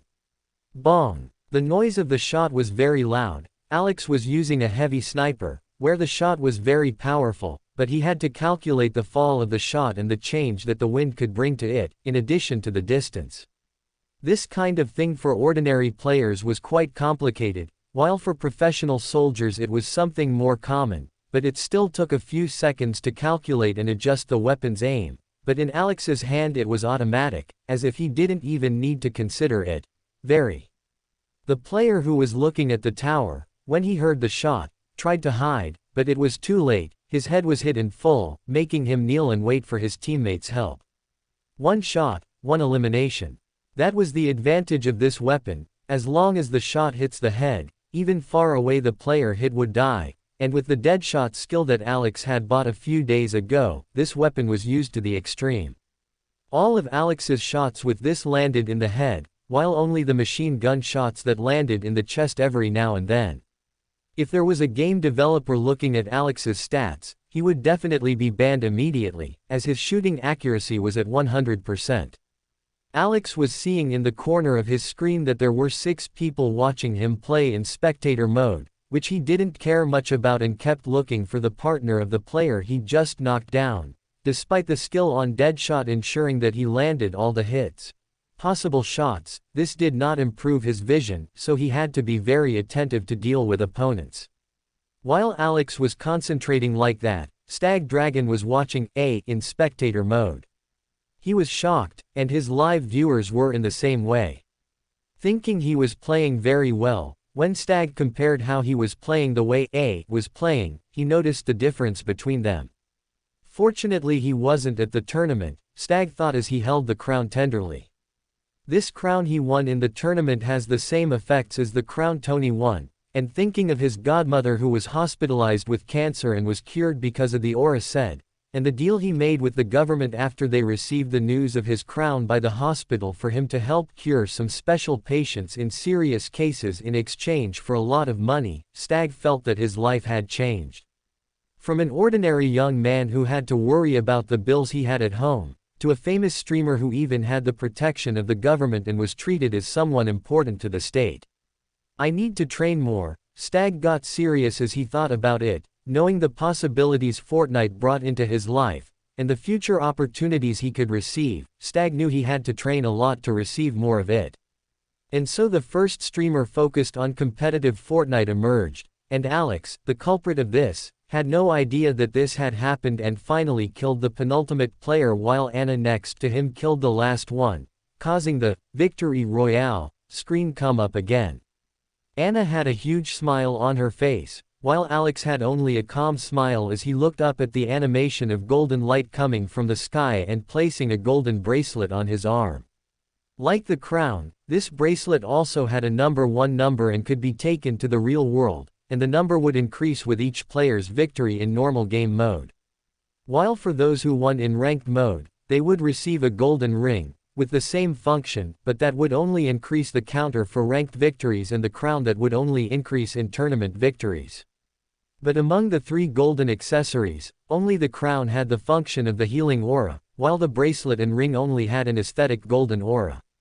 Alex and Anna had a lot of fun, especially Anna, who was very happy to be able to kill more players than she thought she could, which raised her self-esteem a lot. In fact, most of the players she killed were bots, while only a small amount were real players, but Alex didn't tell her that, as that was exactly why he put bots in games. Obviously the other games would not have as many bots. Alex had made a relationship according to the player's account level for the amount of bots. The higher the account level, the less bots there would be, but in normal games there would still be some bots even with the players of high level, while only in ranked games there would be no bots, being only 100 real players. They played 3 games and won 2 of them, only losing one of the games to a pair of players who looked quite professional, which raised Alex's eyebrow, seeing that even this type of person was already starting to play Fortnite. Even though Alex has Deadshot's ability and is much better in construction, in the situation where they died the opposing duo was very prepared and Alex was unlucky that another duo also came and he had to deal with 4 players at the same time, which it led him and Anna to die, but it wasn't something that made them sad or angry, as they were playing for fun. After playing those 3 games with Anna, Alex went to play with B, as he already promised he would play with him, so they played 2 more games together before Alex stopped playing and went back to the game status screen. Looking at how much money Fortnite was making, Alex was shocked. Although he imagined the amount would be big, he didn't think it would be that high. Hey guys, Nunu here.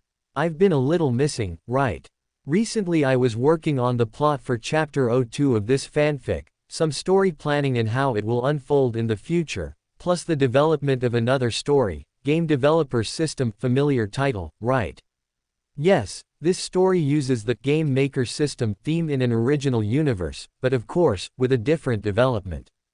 Currently that story is only available on Patreon. I am developing that story in a more planned and natural way, to ensure the quality for you. On Patreon that story is still constantly revised and edited, something that would not be possible without the support of everyone, of course.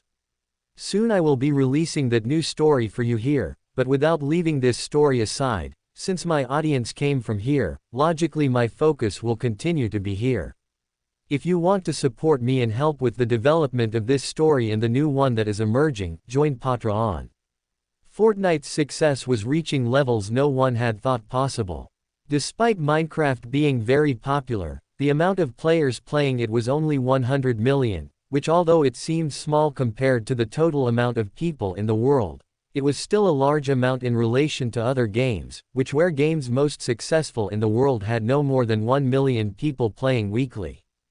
But compared to the success of Fortnite, Minecraft was lagging far behind, as between trying and testing a $20 game or a free game, it was obvious which people would choose. While Minecraft sales brought the game to over 100 million copies sold, Fortnite was approaching the incredible number of 1 billion players. Alex was shocked as he looked at the data provided by the system.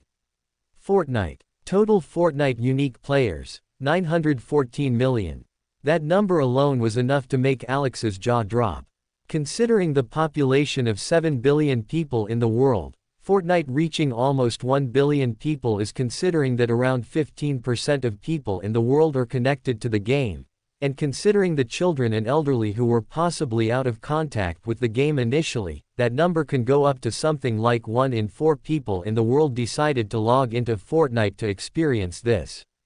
By studying the data more, Alex was understanding more of these people's behavior. Online players, 887 million. Players in Fortnite Battle Royale, 70 million. Players in Fortnite Oasis, 817 million. The game had been released 2 hours ago, so even if the stores were interesting, those who entered Fortnite with the intention of trying out Battle Royale were already playing that mode, while those who entered the game just out of curiosity after seeing the Minecraft hype, just got connected to Fortnite Oasis. Seeing that the amount of players in Battle Royale was increasing, but at a somewhat slow rate, it was clear to Alex that the vast majority of Fortnite Oasis players would not even try Battle Royale mode and would just continue using Oasis mode. Oasis was the name Alex had decided to use for the virtual world he was going to make, as well as for Ready Player One, the movie he was inspired by. The name of the virtual reality game is called Oasis. Alex felt that this was a very suitable and also decided to use that name. For now this was just called Fortnite Oasis, as it was only connected to Fortnite, but Alex intends to turn this into just Oasis in the near future, using the GP he earns to finally turn this into a hub that will increase sales every year. Games. Thinking of the GP he may have won, Alex looked at the stats and had a big smile on his face. Total earned -$182 million GP, 914,000. It's not like he never won million won GP, but considering this was only earned on the first day, Alex was pretty excited. He knew that to make a consumer lose his fear of starting to consume in the virtual store, it was necessary to make the consumer comfortable with that world, and with time the player would feel the need to spend money and get something. With that door open, the expenses would increase more and more.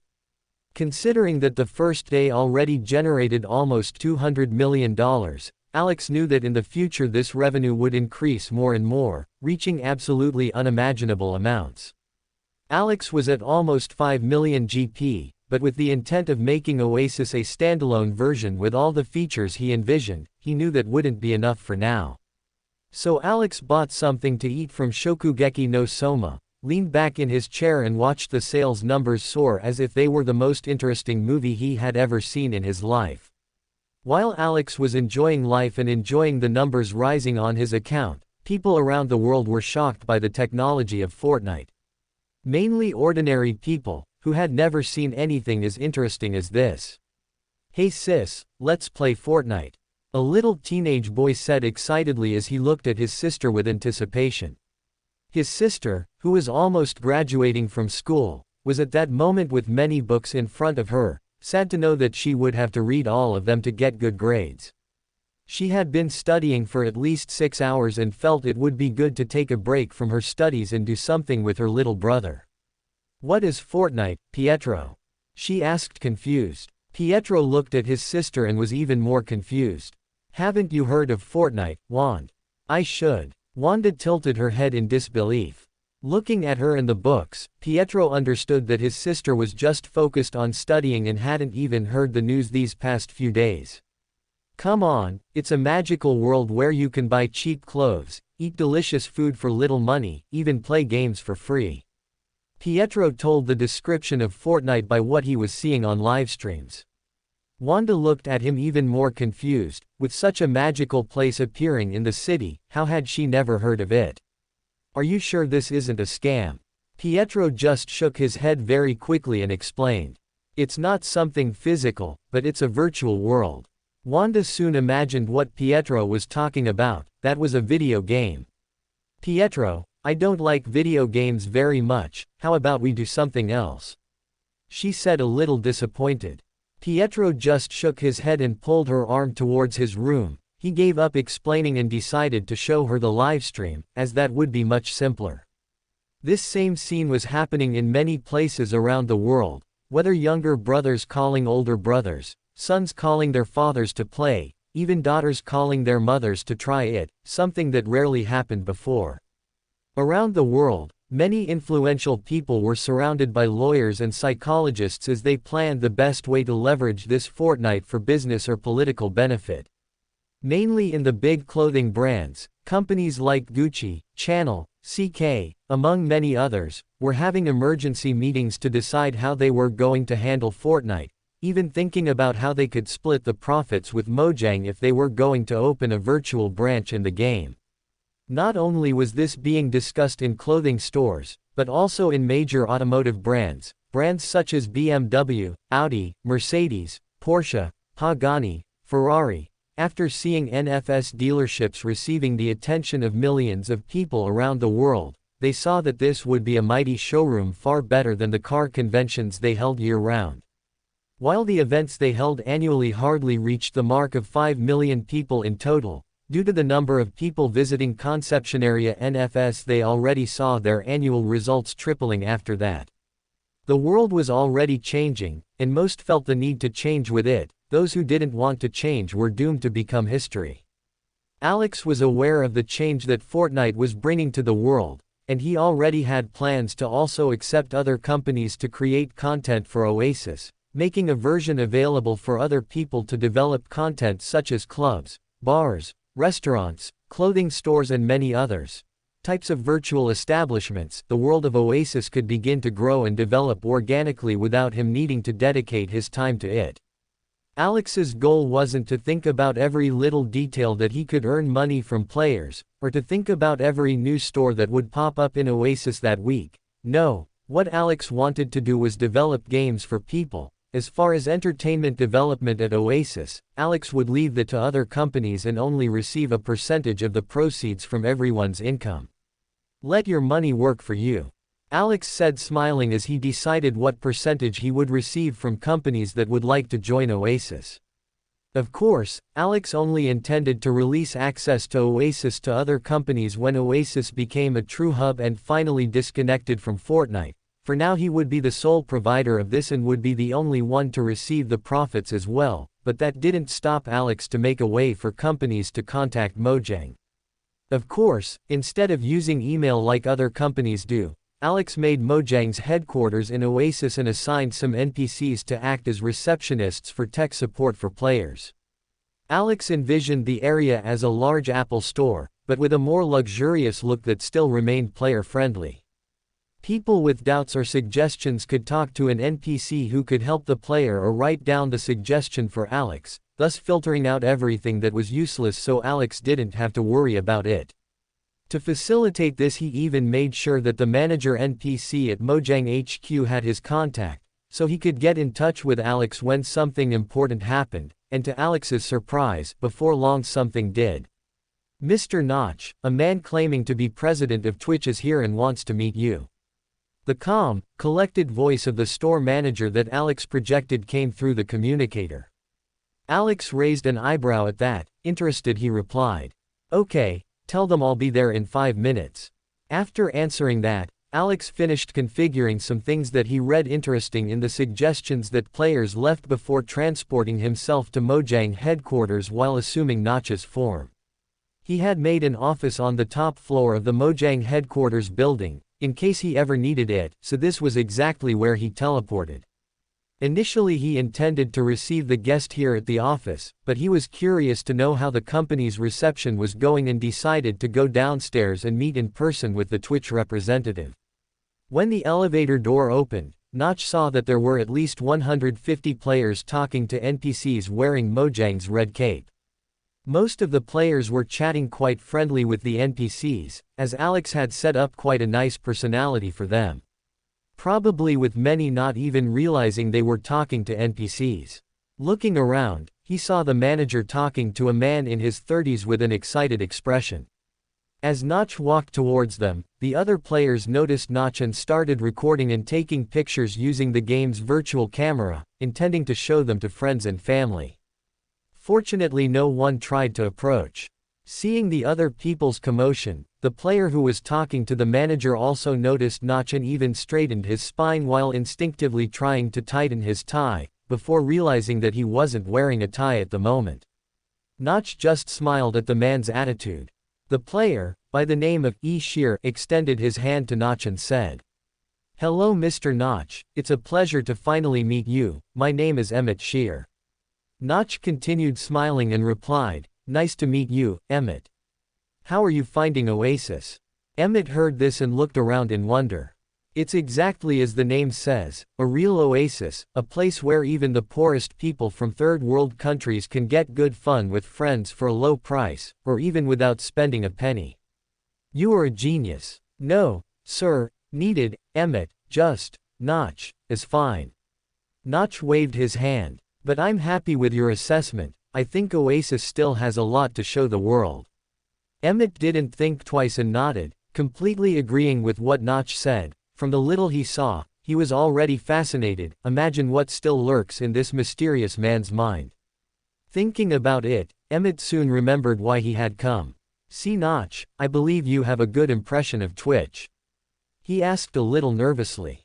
Notch nodded and agreed. "Of all streaming platforms, I believe Twitch is the best for gamers, although it still has a lot of room for improvement." Hearing that, Emmett got even more excited and continued. Yes, I know very well how much Twitch can still improve. Before the launch of Minecraft, our average viewers did not reach 5 million daily, while with the launch of Minecraft, this average increased to almost 100 million. I believe that if it weren't for Mojang's help in this regard, maybe our servers wouldn't be able to support even 10% of that amount. Notch listened in silence, trying to understand why Emmett had come through his words. Emmett didn't stall either and got straight to the point. "So I'd like to make you a proposition. How about I sell you 50% of Twitch for a symbolic $1, so you can continue using Twitch as the official Mojang platform without worrying about other things, besides still be able to receive the profit generated by it." Notch raised an eyebrow at that. Twitch was a company that was already being valued at almost $1 billion. Selling 50% of that company for $1 was the same as handing over $500 million to him for nothing. But thinking of the valuation he was causing for Twitch, if he changed companies in the future it would be a disaster for the company, so Emmett probably considered that it was better to have a single slice of a big cake, than to be holding a small cake to eat alone. Thinking about the projects he had in mind, mainly in the areas of esports, Alex was very interested in this proposal. Especially with how cheap it was to buy servers on system, it could support Twitch without a hitch, and even grow Twitch into a video platform like YouTube, but without the expense Google has on servers to keep so many videos up. With a smile on his face, Alex held out his hand as he answered. "With an offer that good, I would be a huge fool to turn it down. How about we meet in person at Twitch headquarters to sign this agreement?" Hearing this, Emmett started to smile even more, quite excited for the future that Twitch would have, and mostly curious about what Notch would look like in real life. The day had dawned. Unlike the other days where Emmett arrived at the company's headquarters later, since he spent most of the night working and used the morning to sleep later, today was different. The day before he had agreed with Notch to meet at Twitch headquarters to sign the purchase agreement where he would practically hand over half of the company he built to this unknown man practically for free. But as contradictory as it may sound, to Emmett this was the best news he'd had in years. Despite Twitch being the largest game streaming platform in the world, the company's annual revenue was much lower than one would imagine, since their expenses were also very high. Not to mention being able to convince other companies to advertise on Twitch was always a difficult task, as the site's audience was very niche, decreasing the variety of companies they could contact. But that all changed a few days ago. A mysterious game surfaced on Twitch, something the company's best programmers couldn't even explain how it appeared. Even when the government ordered them to take down Minecraft livestreams in the past they couldn't, which proved that the programmers behind Mojang were extremely competent. The sheer amount of viewers Minecraft was bringing to Twitch was so great that companies that once snubbed the site, saying they would never advertise there, asking them to stop calling, were now practically kneeling down asking to be allowed to advertise on livestreams from Minecraft. The price for every 1,000 people viewing an ad that was once just $1 had now risen to over $7, and the value was rising even further. Even taking into account that this amount was still divided between the platform and the streamer, Emmett was more than satisfied, as Twitch's income in the last 7 days was already enough to surpass the income of the entire previous year. Now, the company's employees were curious as they looked at the CEO sitting on the couch next to the company's front desk as he alternated his gaze between the clock and the door. Some people went up to him to ask what was going on, but he just said that a very important person was coming and that he was there waiting for that person, which aroused the employees' curiosity even more. Even some employees started texting friends about the gossip, while others kept a close eye on the CEO to see when he would get up and try to figure out who that important guest would be. Some employees were speculating that the important guest was someone in the government who was having doubts about the company's revenue. Others imagined the person to be some billionaire who wanted to invest in the company, maybe even someone like Jeff Bezos who was interested in Twitch and intended to make it a subsidiary of Amazon. Others even thought of Tony Stark, who was live streaming on Twitch and perhaps wanted to make Twitch part of Stark Industries, which was the most accepted theory among employees. They didn't have to wait long. An hour later a very loud engine noise began to resound in the company headquarters. It was normal for sports cars to pass through this area, as Twitch headquarters was in a very upscale area, and many CEOs went to work in companies with luxury cars, so a yellow Ferrari 458 came into view as they stopped in front, from the entrance to the building and parked. What attracted the attention of the employees was not because it was a Ferrari, since although this car cost around $300,000, among the luxury cars they saw on a daily basis, this was not something that rare. But this Ferrari had something different. Unlike the other Ferraris they saw, which always looked the same, this one was different. The entire body of this Ferrari had been altered to a much sportier shape. Gearheads who were watching quickly noticed that Ferrari was wearing a Liberty Walk bodykit.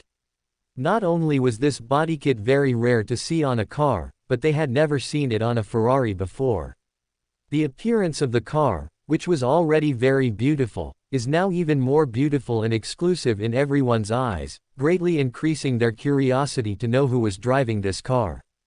Even Emmett stood up and looked at the Ferrari excitedly. Although he wasn't sure who the driver was, he figured only such a car could attract Notch's attention. Visual representation on Discord. discord.gg/key35kv7ghr closing parenthesis. So, seeing Emmett acting this way, some employees pointed their cell phones at Ferrari in order to record the driver and send them to their friends to show off. But when the driver finally got out of the car, these people were shocked. The face was very common for them, not only for them, but for most people in the world. This face was at least familiar, but for Twitch employees, this face was like seeing an angel itself. Notch. Not his square Minecraft avatar, or even his slightly cartoonish Fortnite avatar, but Notch in the flesh in front of all the people. The long black hair, even the brown shirt they were all too familiar with. While the employees were frozen in shock, Emmett was the first to react and walked with a big smile towards his company's savior. From now on Twitch would soar to heights never seen before. And while Emmett and Notch were arguing over the contract, the videos the employees made were being forwarded all over the world on the internet. For more thrilling fanfiction stories like this, check out my channel Fanfic Audiobook. Dive into epic adventures, mysterious realms, and legendary journeys brought to life through immersive storytelling. Don't forget to like, share, and subscribe for more amazing audiobooks.